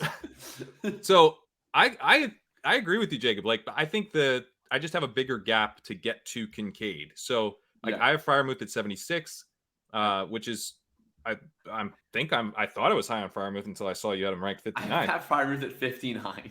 Yeah, you love him, but me and Davis are right there in the late 70s. And then I have Waller at 84. You have him at 88. So we're pretty similar there. But then you have to go down to 96 for Kincaid, 97 for Meyer, 98 for Laporta. I have Dulcich at 106, so just behind those guys. And to me, like, I don't know, Dulcich showed like the thesis of the plays there. Fan 106. Well, you have him at 96, so I'm a little bit behind. Yeah, that's higher. You're a bad Greg Dulcich truther. I guess I am. But so for me, there's 2 things. One, I mean, in some ways, I'm still truthering Greg Dulcich by having him closer to this other group, which I think, we saw Greg Dulcich deliver a little bit on the promise of his rookie profile.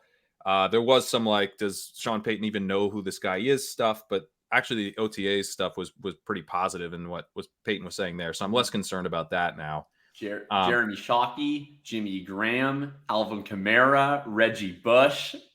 Yeah, good call. He's gonna be everybody. The other thing, though, in general with these tight ends, I just want to pay for the guys who are good, and I don't like as much to prospect for them at really expensive costs. The rookies are a little. This class is so heralded that it's maybe a little different. But to me, I'm like, why am I going to pay up for Kincaid when I can get Mayer and I can get Laporta? I mean, to me, they're just as strong of prospects. I still think Mayer honest to God, is a better tight end prospect than Kincaid once we take the Bills part of it out. If we just look at draft capital, I'd still bet on Mayer over Kincaid as a prospect.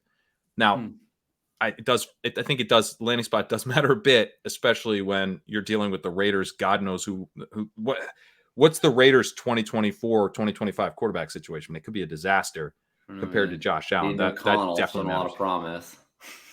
Who? I was making a good Aiden O'Connell narrative, but I didn't really believe in it. So he was workshopping an Aiden O'Connell take, but he was unwilling to go the full way. Yeah, it's futilely caping for O'Connell. But that's kind of where I'm at on like the Kincaid, Dulcich, all that stuff. Like I guess I don't want to pay up for that group quite as much, and I don't see why I should have to pay a premium to be right on which of these rookie tight ends is actually going to be a star. Because I think any of them could be based on their profiles. Yeah. Also, like part of the reason why I tend to like some of these middle tight ends and tight end premium, and like Davis just said it, I think had an extra half point per reception. Like I like to have a tight end room built up, right, in these tight end premium leagues where you get sort of the two-way benefit of like if you roster Pat Freiermuth as your tight end 2, that's like so much more appealing to me than rostering a vaguely comparable wide receiver as my wide receiver 4, because you get vaguely similar production in your flex spot with the tight end premium. And then you get the two-way go of, okay, if my tight end gets hurt, now I also can keep steering the boat at tight end versus if my backup is like Gerald Everett. So you get the security, but you're not really losing that much in the flex spot. And then you also have that trade scarcity where like, then if I have 2 and then I can draft a Meyer or a Laporta or a Kincaid, one of them elevates, like now I can trade somebody at somewhat of an inflated cost because I have 3 young tight ends in my room. So I'm just trying to keep building the tight end room. It's a little bit less convincing on some of these rookies because I'm probably not starting them. Like I'm like Dalton Kincaid. It's like he has this value, but he's just basically like a draft pick. Like he's just gonna. He's like a 2024 first. Yeah. Like I'm just redshirting him. Yep. Yeah. I also think that there's, tight end premium leagues are a little bit weird because you can sometimes get tight ends. It's not like some leagues you just cannot get a tight end. But in some leagues, you will be able to find trade opportunities. I was able to get Dallas Goedert last year as part of a package, or I traded for like Hopkins. I traded away some picks and stuff and got Hopkins and Dallas Goedert and some other kind of like win nowish piece. I forget exactly the deal. It was before the 2022 season. And he was kind of at the time one of these guys. It's like he's not really young anymore. He's not really going to be like a ultra elite. That dream is sort of dead, but he's going to be pretty productive. If anything, maybe we feel better about his upside this year than we did last year. But the kind of this like Evan Ingram would have been another guy in retrospect who's a kind of clear target, kind of boring veteran. The ceiling is over. That like I can dream about. Oh my God, I have the next Kelsey. I have the next Andrews. That dream is dead. That takes the price down considerably. But like, guess what? Almost none of these guys, there's probably like one tight end in the league right now who's below like 25, who could be like the next one of those guys. And it's probably Kyle Pitts. The rest of these guys are probably going to be like, fine. That's the most likely scenario for every young tight end, but they all get that ceiling gets priced in to some extent. So if you can get, this year is probably not as exciting of a year to target, but like Dalton Schultz would maybe be. Well, you want to get in on Noah Fant. I think that some point in his life, that's a guy that I think you want to get in while he's absolutely cheap. I like that. I think Mike Gesicki is interesting. I've been stashing a lot of him. I don't even think necessarily for this year, but I just want to add him to my room as a guy who has like some level of proven production. Fant's probably the biggest one that I'm adding to every single team. Like Ingram and Njoku. So like this is if there is one thing that I would say that I'm very good at Dynasty, it's that I will always get the disappointing tight end who's about to make a comeback tour. Like David Njoku and Evan Ingram were on like all of my teams last year, and that was Njoku's like a perfect How much? one. How much 2021 Zach Ertz did you have? I had a lot, dude. Yeah. Okay. All right. There you go. That's my. If you saw the Ertz season coming, then we are simpatico. Yeah. I mean, he's like a little different because he was ancient. Like the Njoku, like basically anytime we have a tight end with pedigree who's shown anything, like we see these guys pop up on their second contracts and provide value pretty frequently, and the market like tosses these guys aside. Like Ingram got really cheap, Njoku got really cheap. Now they have actual value. There's a long history of this with Jared Cook. Eric Ebron had a really nice second run. Yeah. Even Gerald Everett to an extent, like he didn't hit the way that Ingram and those other guys hit, but like he was completely worthless when he was at the end of his contract on the Rams. And like he was pretty useful in a tight end premium league last year with the Chargers. So those are like the kind of guys that I think, like if you're building out the edges of your room, you always want to get in on. It is tougher this year. That the catching the flop lag on the Njoku Ingram tight end class was like a nice opportunity. And in 3 years, we'll have this conversation about Dalton Kincaid. So it'll be great. Well, yeah. And like, so I have Njoku ranked 95th and Kincaid ranked 96th. And like, why should I have Kincaid ahead of Njoku, who's got a contract, also has a strong quarterback? And I'm like way more confident is actually good. And here's another thing I like about Njoku. He actually plays tight end and is going to get to run a bunch of routes playing tight end. I don't have to worry about, oh, dude, don't worry, they're going to play him in the slot over Elijah Moore. Like, no, he has his own position carved out where he gets to play. That's a huge advantage. It is.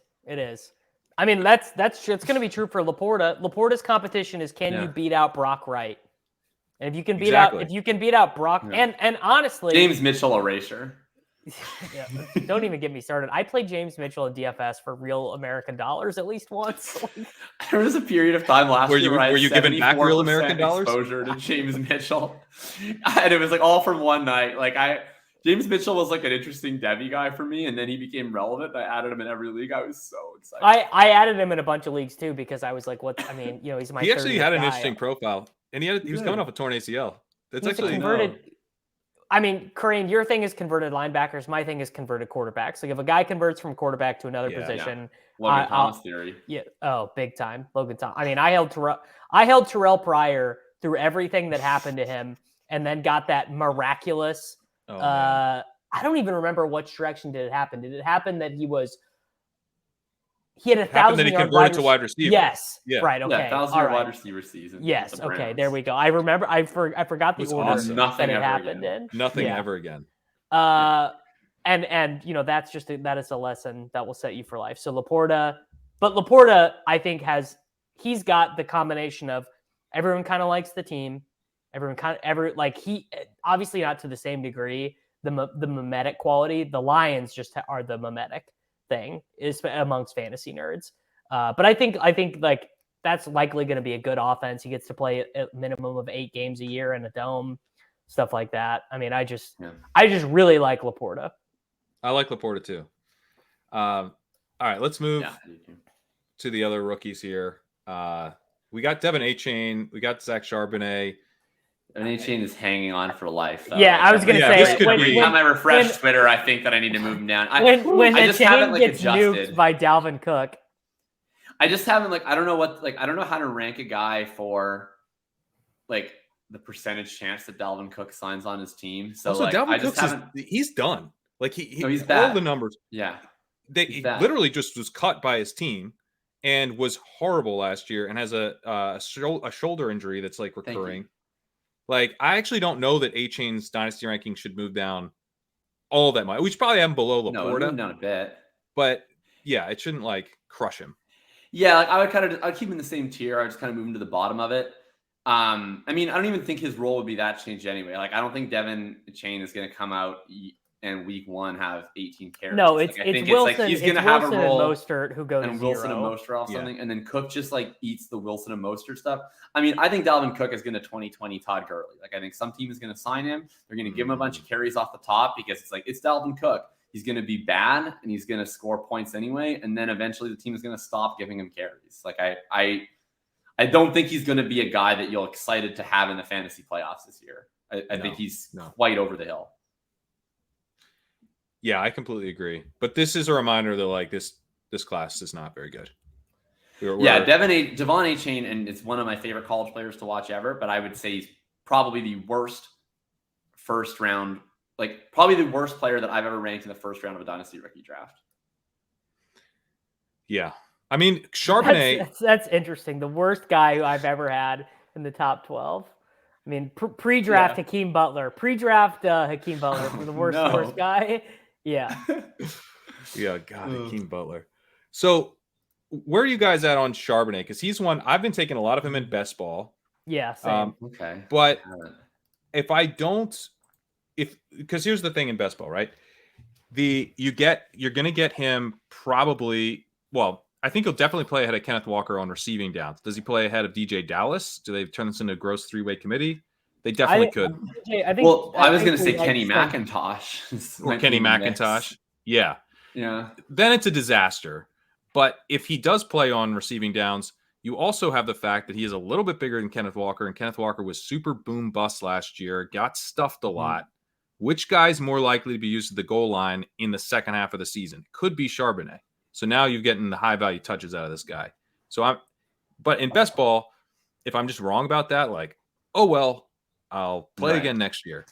When Dynasty, you're sort of locking yourself into that bet for like 4 straight years because Walker is really good at what he does. And he's a very explosive rusher. They at the same time they're talking about in the post-draft press conference how they just drafted Charbonnet. They were also saying that they made a comment about how Garrett Wilson was sort of the fake rookie of the year. It really should have been Walker. So it's like they do still love Walker in Seattle.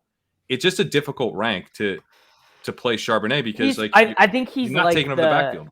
Think about I think about it this way. Kenneth Walker is AJ Dillon and Sharbs is like Aaron Jones light, right? Where it's like, but like if the theses were still good, like if there's no DJ.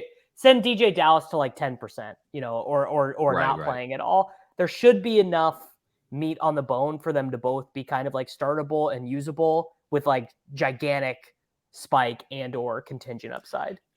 Could it be like he's Devonta Freeman and Kenneth Walker's Tevin Coleman? Something like that? I think the split might be Charbonnet will be better than the name that I'm about to compare him to, but purely from like how the touches got allocated, I could see late 2022 Dallas Cowboys where Walker gets a lot of the explosive fun touches between the 20s and Charbonnet's job is short yardage and pass protection. Actually, that's a good comp, except what if Zeke wasn't completely done? Right. That's what I mean. Like it'll be that, except like Walker is like not as good in the passing game as Pollard. So his explosive touches will have to just be screens and carries. And then Charbonnet as like a not dusty Zeke. What about late stage LaDainian Tomlinson when he was a Jet and they used to give him all the fun plays, all the tosses, all the screens, all the green zone stuff. But Sean Green got 220 carries. Sean Green's fumble machine only between the tackles, right? I think they're gonna give Kenneth Walker the most trap back ass role. But he's so good at hitting home runs, he's still gonna find a way to score a bunch of half PPR points. What if it's the Bills 2011 and we get CJ Spiller in the Kenneth Walker, and then we get Fred Jackson? Oh, that's a good backfield. One. That was a great backfield. The kids don't know. The kids listening, Pat, they have no fucking idea about 1,700 scrimmage yards and 8 touchdowns from CJ Spiller. Dude, I remember where I was. Thanksgiving 2011, Fred Jackson went down, I believe, to a broken leg. And I was like, rush, because I had this incredible team. Shout out to John Paulson, 4 for 4, used his rankings and drafted Jimmy Graham and Rob Gronkowski. This is in a half PPR league, so it's not even tight end premium, but I have both guys in their breakout year. Beast. I did starve the beat. Actually, I didn't because I drafted both late. Even better. It was the best team I've ever had, I think. Fred Taylor for Fred Jackson had a 1,000-yard season at age 33 for the Bills. Times have changed, man. Times have changed. Well, Cordell Patterson had that year a couple years ago, remember? That was so fun, dude. Cordell Patterson I have never. That was so much fun. That was one of the most fun things I ever experienced playing Dynasty. Speaking of Cordell Patterson, RB2 in every league. I was going to say, speaking of guys who have converted positions, I was also had Patterson on a bunch of teams. It was Yeah. beautiful. The fact that we're talking about Cordarrelle Patterson at this point indicates that like It's not a good rookie class. these guys are not even dynasty relevant. Like Marvin Mims. Yeah, let's They're move on from dynasty Fred relevant. Jackson and talk about Will Levis. You guys go. Yeah, I mean, Do we like, have to talk about Levis? like Marvin Mims and Will Levis are like unlikely to ever start for your team after drafting him, and we're at the 204 in rookie drafts. We missed Kendry Miller entirely. That was the one running back we didn't discuss. Oh yeah, I mean, to me, you like him more than I do. I think We haven't missed him. No, I like. Oh, we just haven't gotten to him yet. You just haven't gotten to him. Okay, and then never mind. We'll get to him. I don't care about Will Levis. Honestly, the worst news of Will Levis is offseason. This is the Titans might be signing DeAndre Hopkins because the only way that you play Will Levis is if you don't want to win football games. Yeah. If they do want to win football games, then Ryan Tannehill is playing a lot of them for as long as For what it's worth, my take. And this probably is worth nothing, but I will note that Will Levis currently repping with the third team offense. You know, it's like That's Vrabel. I was gonna say, is it Vrabel? Is it Vrabel, or are we getting Malik Willis vibes? Early Malik Willis vibes? Well, if he's behind Malik Willis for any time, yeah, exactly. So that's where you go. We know they hate Malik Willis. So if it takes him a little while to pass Malik Willis, that's I think actually a signal. It's not. We're way too early for it to be a signal now, but I would keep an eye on that. Well, the signal is Will Levis's entire collegiate career. That's also a signal, right? Like the signal is that he was bad, and then the only thing that he had going for him was that he was going to get drafted in the first round, which everyone agreed was not going to be a good choice, and then he wasn't, and so the evidence continues to suggest that this guy isn't good. Like that to me is a signal. Like I don't know, like the whole like where do you take Will Levis seems to just be based on what's the earliest you're willing to take a player that you're pretty sure is terrible because they play quarterback, right? And I think everybody can get a lot of mileage out of a different answer. My exposure to Will Levis is thus far 0%. I took him once. As soon as I took him, someone offered me Russell Wilson for him, and I immediately accepted. Yeah, immediate accept. Yeah. Easy. Yeah, I think I would accept that too. I have him at 103. Davis has him at 114. Jacob, you have it at 116. So not a ton of separation there. I love your celebrating. You're slightly lower. Feels good. I guess I'm the Will Levis bull. I've hit on Daniel Jones in rookie drafts. Obviously, he was a first round pick very early. You know, so that's kind of like I have hit on these guys. I took Zach Wilson, and then I traded Zach Wilson before it went to total hell. You can get off these guys usually, but the second round pick part of it makes it way more difficult. Although, I don't know, seeing people get like legitimately excited about Sam Howell this year after he played one game, wasn't particularly efficient in real life metrics, scored some fantasy points. I think you just hang out with Ben Gretsch a lot that you think more people are excited than they are. I also hang out with Eric Minepour. So people are there are people who pop up. I mean, I stand Desmond Ridder, so who am I to judge? Well, Ridder would be another example where third round pick. I think a worse prospect than Will Levis. Will Levis? Yeah. I mean, go either way, but I won't argue that too hard. Yeah. But now he's going to start, and like he has some value now.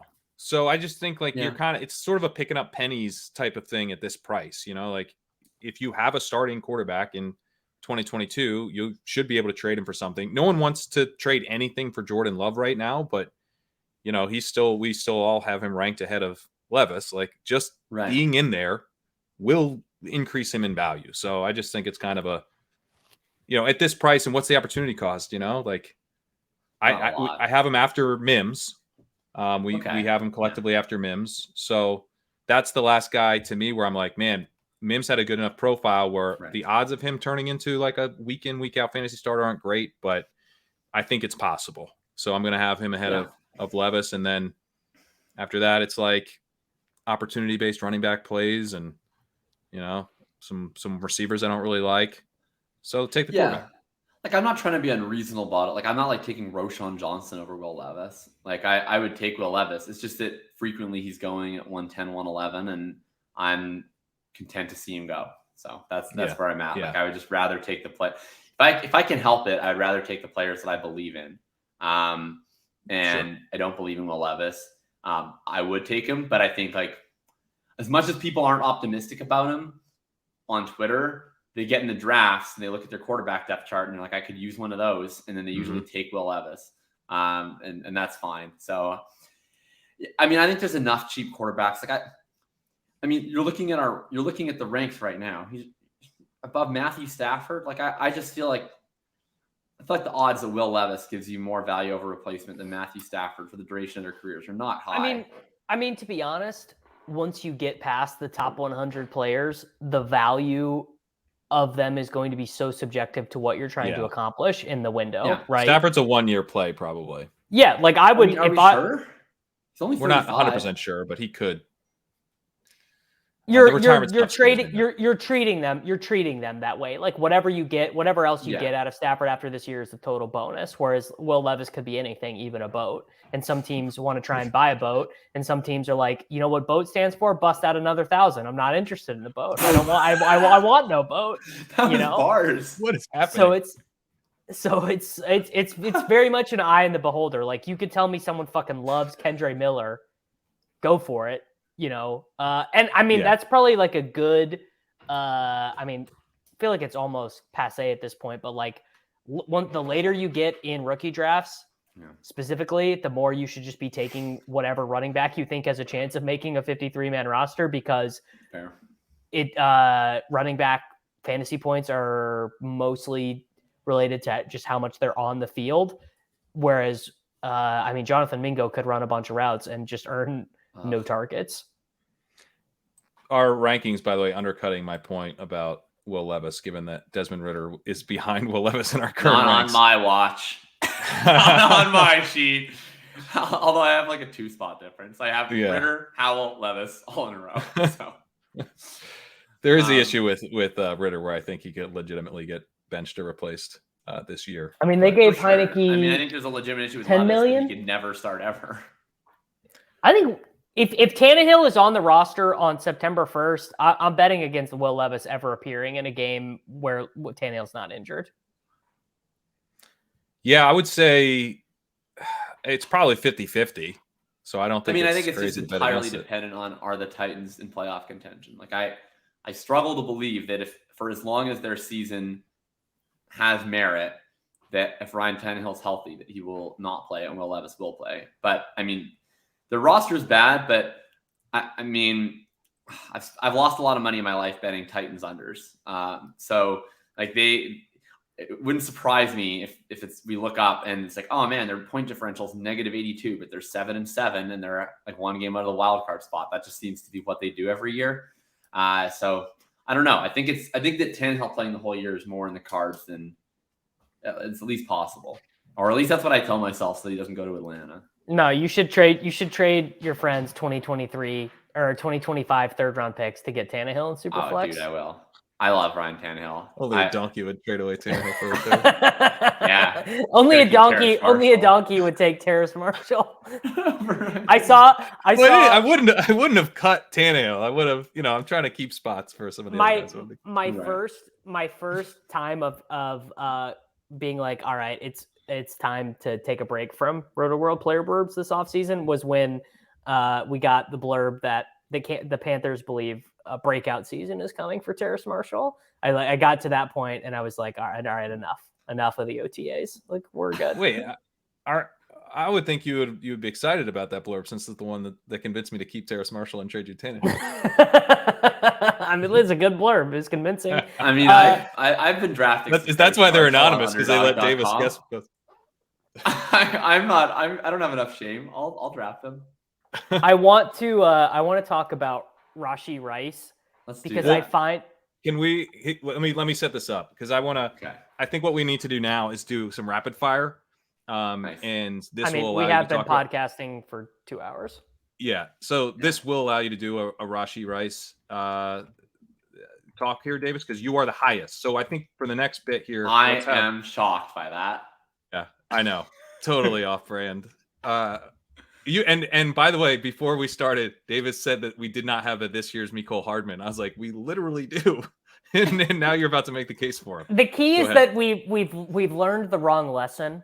We've continued to be bad at probability, which is that eventually the rates of hits for the Kansas City Chiefs wide receivers are going to normalize. They're actually going to draft a guy who can play. But because Hardman sucked and we overdrafted him, and Sky sucked and we overdrafted him, and so the base rate assumption now, the assumption has shifted from being drafted by the Kansas City Chiefs is actually good. The assumption now is that playing on an offense with Patrick Mahomes and being drafted in the second round by the Chiefs is actually bad, right? I mean, that's literally what we're saying right now. And I don't think that's what we're saying. Explain. I think what we're saying is that Rashee Rice is a late declare, late breakout, bum-ass wide receiver prospect who got overdrafted. But it shouldn't. Well, I mean, Sky was like a good prospect, but he wasn't. Like he was a much better. I mean, he was I a guess pretty he great wasn't, prospect. But in theory, he was like a much better looking prospect. Like I was not on Hardman ever because I thought that he sucked, and then I was really on Sky because I thought that he was good. 1 for 2. Like I'm not that much on Rice because I don't think he's very good. But if the Chiefs had drafted Josh Downs or Marvin Mims, like I would go to the mattresses. Right. And I think maybe that's a little bit. I would too. I mean, I totally agree with Mims. Obviously, that's what we all wanted. But isn't that maybe like a little bit overconfidence in our ability to say like who's good and who's bad? Yeah, I mean, I don't think there's a 0% chance Rashee Rice is good. I've actually been drafting him more than maybe it suggests based on these rankings, but probably just because I play with other nerds who are overconfident in their evaluations of. But like, Rashee okay, Rashee Rice had 1,400 yards and 10 touchdowns his final season. Like, just raw production. That's like pretty good. I don't know, and like obviously 4-year prospects, yada yada, all this stuff. But if he runs 65% of the routes as a rookie with Patrick Mahomes, he's going to appreciate a lot. For sure. It's just that I think you're right. I think it's a combination of both things. I think it's that the market has learned to not be over exuberant just because a guy is on the Chiefs. But also I do think like the ghost of Sky Moore is sort of permeating this spot. I mean, I think you're right. Like, and real life Sky Moore, he has to compete against real life Sky Moore. That's true. Yeah, which isn't like a huge thing, but I mean, no, I mean Eric Eager kind of gave me a bull. He kind of gave me a bull case on Sky, it was a pretty good blurb the other day about Sky Moore. That it was like someone said he was like a standout of OTAs, which I'll eat that shit up. That's catnip. Yes, for me. I want that to be true. I want Sky to work out. And a lot of that stuff is puff stuff, but you'd rather have it than not have it. Right. That's always what I've said. You'd much rather hear that than the Titans are considering outright cutting Malik Willis after 1 year. Yeah. You know, you'd much rather best shape of his life than Traylon Burks has asthma and can't breathe. And this isn't a surprise given how bad his rookie year was, but I read a blurb today on The Athletic. They were talking about their wide receiver core, and their early projection is that David Bell does not make the team.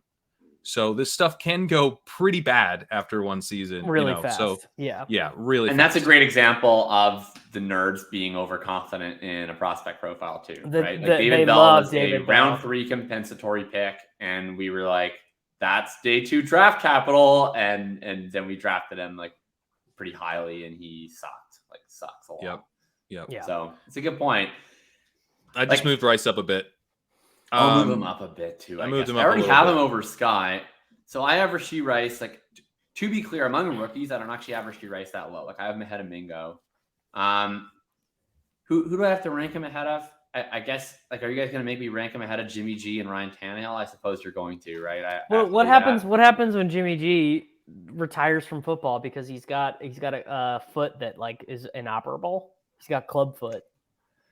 Yeah. He's got club foot and a good face. He's got a second career. So Davis, like, okay, so I have Rashee Rice in the middle of like a big fat swath of wide receivers. I'll read out the wide receivers that I currently have above Rashee Rice, and you tell me which one of these is the most egregious. Okay. I know what your answer is going to be, but I'll read them out anyway. Okay. Nico Collins, who I like have a very totally reasonable 42 spots ahead of ADP, and I have 51% I get it. best ball I get that on exposure Nico. Yeah. Gabriel Davis, who actually have behind ADP. I Brandon agree. Cooks, who encapsulates everything about how I play Dynasty. Cortland Sutton, and then this is the one you'll say is egregious, but I have Michael Thomas one spot ahead of Rashee Rice. Yeah, I mean, Michael Thomas, I maybe didn't even rank Michael Thomas. I'd have to go look. I have to go look where I have Thomas. I think I probably didn't. I have Sutton significantly below. What are you hoping for with Michael Thomas that he gets through Michael 8 Thomas games? has never played and not earned targets. No, that's look, the thesis. Don't get me wrong. I get targets. the thesis. I get the thesis. I mean, that's not. You can't say if he plays the earned target. If he has played, he has earned targets. But I mean, he's got to come back. When he's played, he's earned targets. He earned targets. He's older last year. now. He was playing last year and he was earning targets. You look at Jacob. You may be too young, but are you familiar with Hakeem Nicks? Did you have that experience? That's a formative experience for many guys. I'm a Colts fan, and he came to the Colts, and I was pumped, and he was bad. He was bad on the Giants a few years after he was awesome on the Giants. Oh my God. A string of lower leg injuries. It can go, man. The talent can be sapped with these lower leg injuries. I mean, I think it's like probably gone, but to be clear, like I don't think I'm ranking him in a tier with Gabe Davis, who's like probably not very good at football. Brandon Cooks, who's, I don't know, good, but he's not that exciting. Rashee Rice, Jonathan Mingo, Jaden Reed. Like, yeah, I guess I could put him below these wide receivers. I just think like it's easier for me to buy into like one value over replacement, legitimate over 15 points per game season from Michael Thomas just being healthy than it is from like a wide receiver prospect who projects to be not very good being like an actual wide receiver 1 in fantasy. That just seems like a longer shot bet than Michael Thomas stays healthy. Yeah, I guess it really is like kind of what are you looking to accomplish with the pick? Because if you're looking to get production out of the pick, take the veteran wide receiver. If you're looking to kind of use the pick as like a chip, and it's like, this is a depth piece that I'm going to be able to trade later. People are going to get excited about like the 8 plays that he makes. If he has a good yards per target, we'll tell ourselves any story about a Patrick Mahomes receiver. Mecole Hardman had a good yards per target, couldn't earn targets at all. Kadarius Toney, his target per route run is off the charts. Runs 5 routes in the Super Bowl. That's not a problem. Like we don't care about the red flags. He just played that many snaps. I just overstated it. Yeah, so the Kadarius Toney ADP is one of the most ludicrous things in the history. And I still won't have 0. No, I don't have 0 either. You can't. I don't have 0 either. That's like I keep texting. I have like a buddy that I text a lot about best ball stuff with, who's like more base case focused than I am, and he like is always like texting about how ridiculous Kadarius Toney's ADP is. I'm like, I agree, but I won't have 0. Like I at least want my 8%. Like I can't stomach like not having the dude. It's all based off a game 3 years ago against the Cowboys where he got thrown out, where he got ejected, and his ADP really has been locked in stone since then. Yeah, because he's never like played enough routes to disprove that. Like he's only ever run like 10 routes in a game and pulled hamstrings, so it's been fine. So, in other words, part of the reason why the other thing about Rice is he's got literally 0 competition if he is good. Like if he is good, there's no cap on how many targets he can earn, really. All right, I'll move him up. Okay, so let's stick with you, Davis, because we need to. So that was a 10-minute rapid fire segment. Yeah, we gotta stop. So Jaden Reed, Josh Downs, both of those players, Davis, you are the highest on. Seeing if there's anyone else that jumps out. I'm surprised you're not higher on Jaden Reed because you like him more than Dobbs, or at their cost in best ball. I mean, my Jaden Reed thing, but that's an anti-Dobbs take, not a. That's more of an anti-Dobbs. Yeah, my Jaden Reed thing really is basically just like I think he got good capital to a spot where I could see him appreciating in value year 1. Not that I think he's awesome. And then Downs, I actually think he landed in a spot where he can make people act irrationally on him early on because he could earn like 37 targets as a rookie, but 3 of them could be 75-yard touchdowns or whatever. And that just, it makes people lose their skulls when that happens in fantasy football. I'm not sure if that's going to be his role.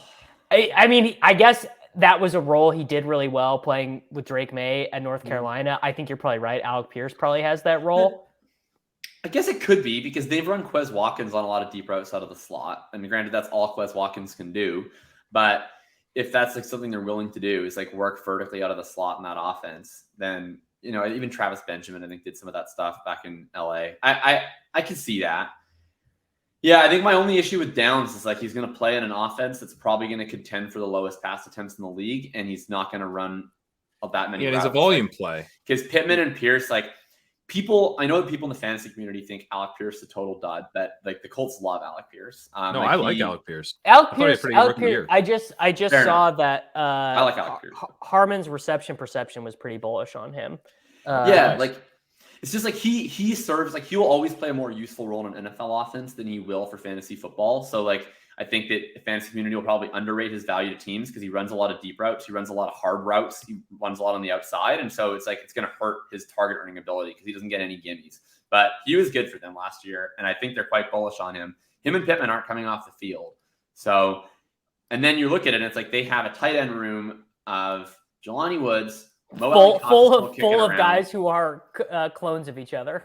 Kylan Granson's probably getting cut, and then Will Mallory. Although when it's Mo Cox and Jelani Woods and then Kylan Granson, I think one of them is not a clone. Well, Kylan Granson's not making the team. You don't think so? Well, I mean, I don't know. They keeping the B reporters' consensus is that Kylan Granson is a long shot to make the team. They're keeping the Croatian guy to block Nikola. They just drafted Will Mallory too, right? Oh. No, the Miami guy. Yeah. Yeah. So, anyway, I think that they see him as like the Granson. Point is, they're going to play two tight ends a lot because they have 7,000 of them. None of them are good, but they're going to play them. I think Woods might be good.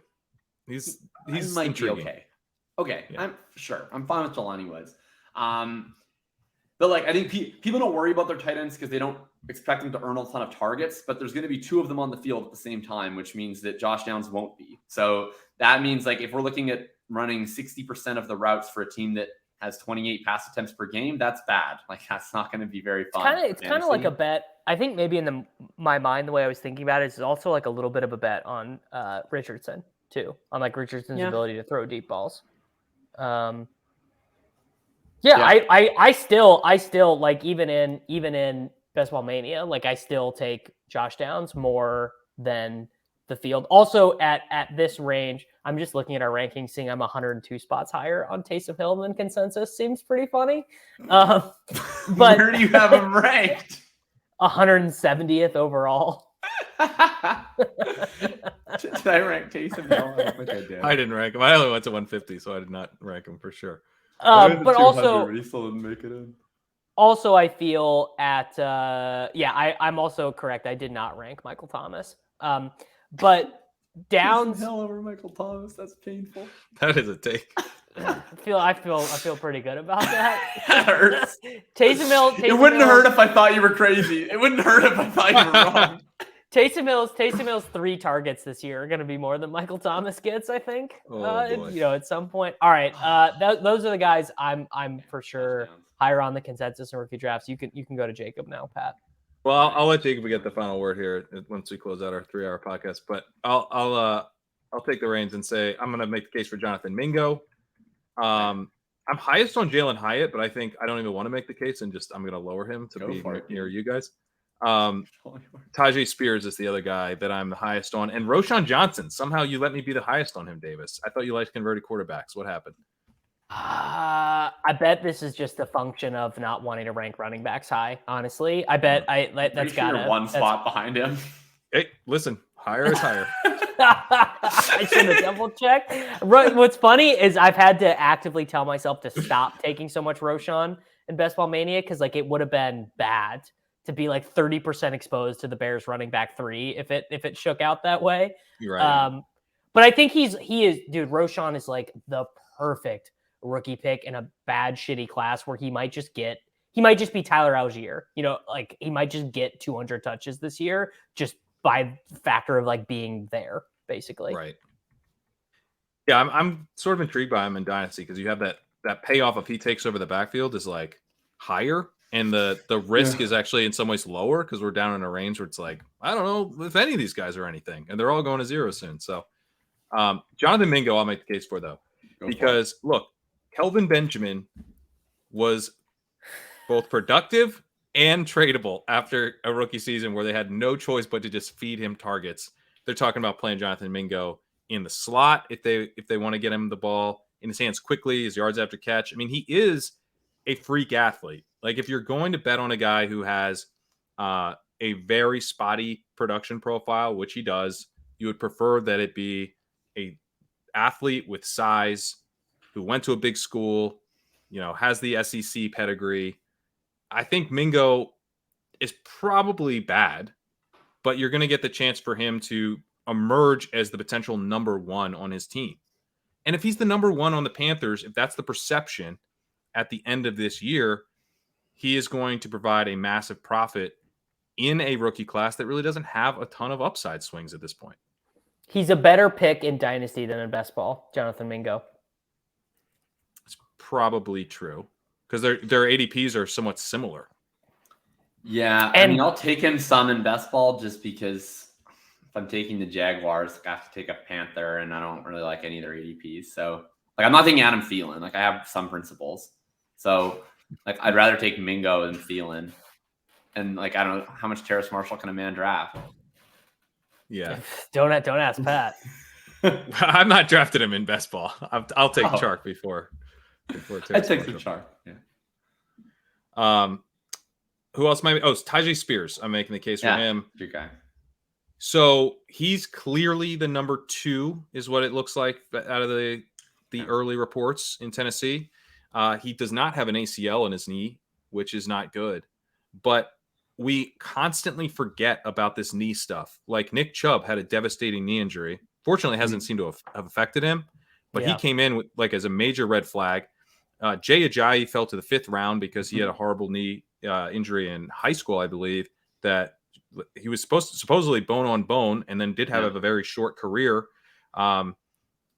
There are going to be, even if they're like that red flag was a legitimate red flag on Jay Ajayi. There was a reason he fell to the 5th round. He had a short career.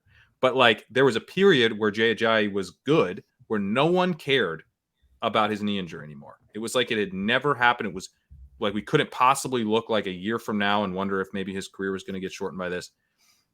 If Tyjae Spears is good as a rookie and Derrick Henry is not brought back, he is going to be worth a lot next year.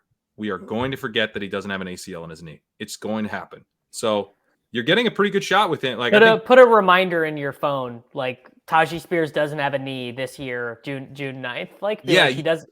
You need to remember. You need to remember. You need to remember. But the market will forget. I am so grateful to Tyjae Spears for not having an ACL because I would have for sure had 0% Tyjae Spears. He was a guy who was really low on the pre-draft process, and then the ACL stuff came out, and everybody panicked. And I'm now 1.5x market on Spears from rookie drafts, and it's exclusively because he doesn't have I've got him 3.3, 3.4. It's weird. He shouldn't go behind Chase Brown. No, definitely not. Yeah. All right, Jacob, close us out here. You are higher on Tank Bigsby, Kendry Miller. Any of the other guys that you're higher on?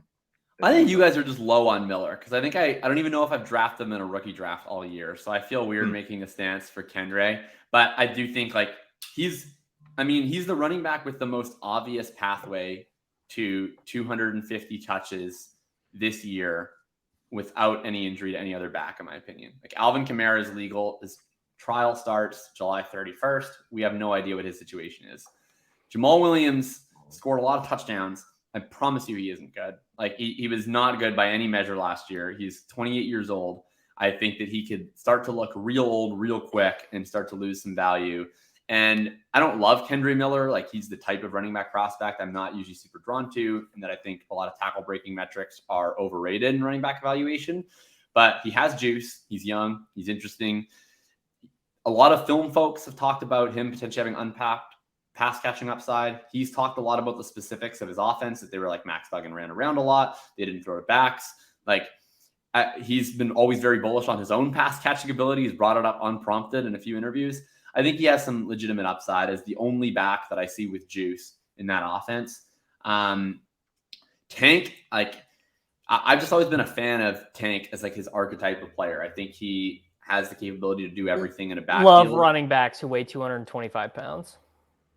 I wish that he did, but he does weigh enough. He does weigh enough. And I think that him and Etienne, like, I think it's weird, actually, the way people have described it. I think people have described this one kind of similar to the Walker-Shard split. I don't think Tank actually complements Etienne as naturally as Charbonnet does. Like, they're like the same guy almost. Right. Like, my comp for Tank coming out was Tevin Coleman. I don't think he's like a super reliable guy. I think he's more like, I think he is kind of a high-risk decision maker. And he is like, I don't really know what he is in the passing game. He might be kind of okay. But I do think he fits the scheme well. And to me, what it looks like, it's not that they dislike Etienne. It's just like, we don't want to have all the touches on one guy, but we like how Etienne operates in our scheme. We want another guy who operates well in that scheme, and then we'll be able to use them interchangeably. So I think he's going to get all sorts of usage. And I think that he's a solid player, and he's going to be in a really good offense. And especially to manage Dynasty League, like, his contingent upside is awesome. If Etienne goes down, you're going to be super excited to start Tank Bigsby. And I like that better than some of the timeshare type guys. And I think the other two guys that I'm just way higher on are both the Green Bay tight ends. I always want to be taking shots on tight ends in rookie draft. I think Tucker Kraft's profile is legitimately interesting. Musgraves is not great from production standpoint, but he's super athletic and he has like some valid excuses, been getting good buzz in camp. Wide open receiving chart. Like, the fact that all of these guys are unproven kind of makes me like all of them more, right? Because some of them are probably really bad, but then some of them are going to succeed and they're going to have a lot of opportunities. So I'm drafting a ton of Musgrave and Kraft, both. And if as long as one hits, I think that's going to pay you off for 3rd and 4th round rookie picks. I like that. Yeah. Musgrave, I didn't go past 150, but I just added him as 151. He's a good one. I also like Kraft a lot too. I think there's kind of that, like, we're not sure who it's going to be, but I don't think they're sure who it's going to be. I think they took 2 cracks at it. It doesn't seem like they have one role. Like, they didn't talk about Musgrave. Oh, he's the move tight end, and then Kraft's going to play. They were like, they're both good at everything. We're going to let them compete. Right. That's how I view it for sure. All right. I think we've done it. We went over 2 hours. We have no Michael Wilson takes, anybody? If we this could take a little bit of effort, guys, but this could be a 10-hour podcast series if we just if we go a little longer over the next 4 or the next 3. Do the people even want that? I mean, honestly, I don't think so. I hope not. I'm not sure. Don't draft Michael Wilson. Draft Greg Dortch instead. I'm moving to Wilson over Dortch. Give me that one deep shot in week 17. Oh, it's the year of the small wide receiver, dude. Then draft Rondell Moore, man. Greg Dortch is arbitrage Zay Flowers. How far down the arbitrage have we gone? Clayton Tune is just dime store Lamar Jackson. For the record, this is more Michael Wilson talk than we actually had Zay Flowers talk this episode. Oh yeah, we just skipped Zay. Maybe we'll Zay. I mean, he's fine, but they're gonna try and play Odell Beckham over him for 8 weeks before they give up. That's for sure gonna happen. Oh my god. Yeah. All right, guys. Anything to cover before we get out of here? No, let's get out of here, man. Everyone, thanks for listening. Absolutely. Thanks for listening. We'll see you guys next time.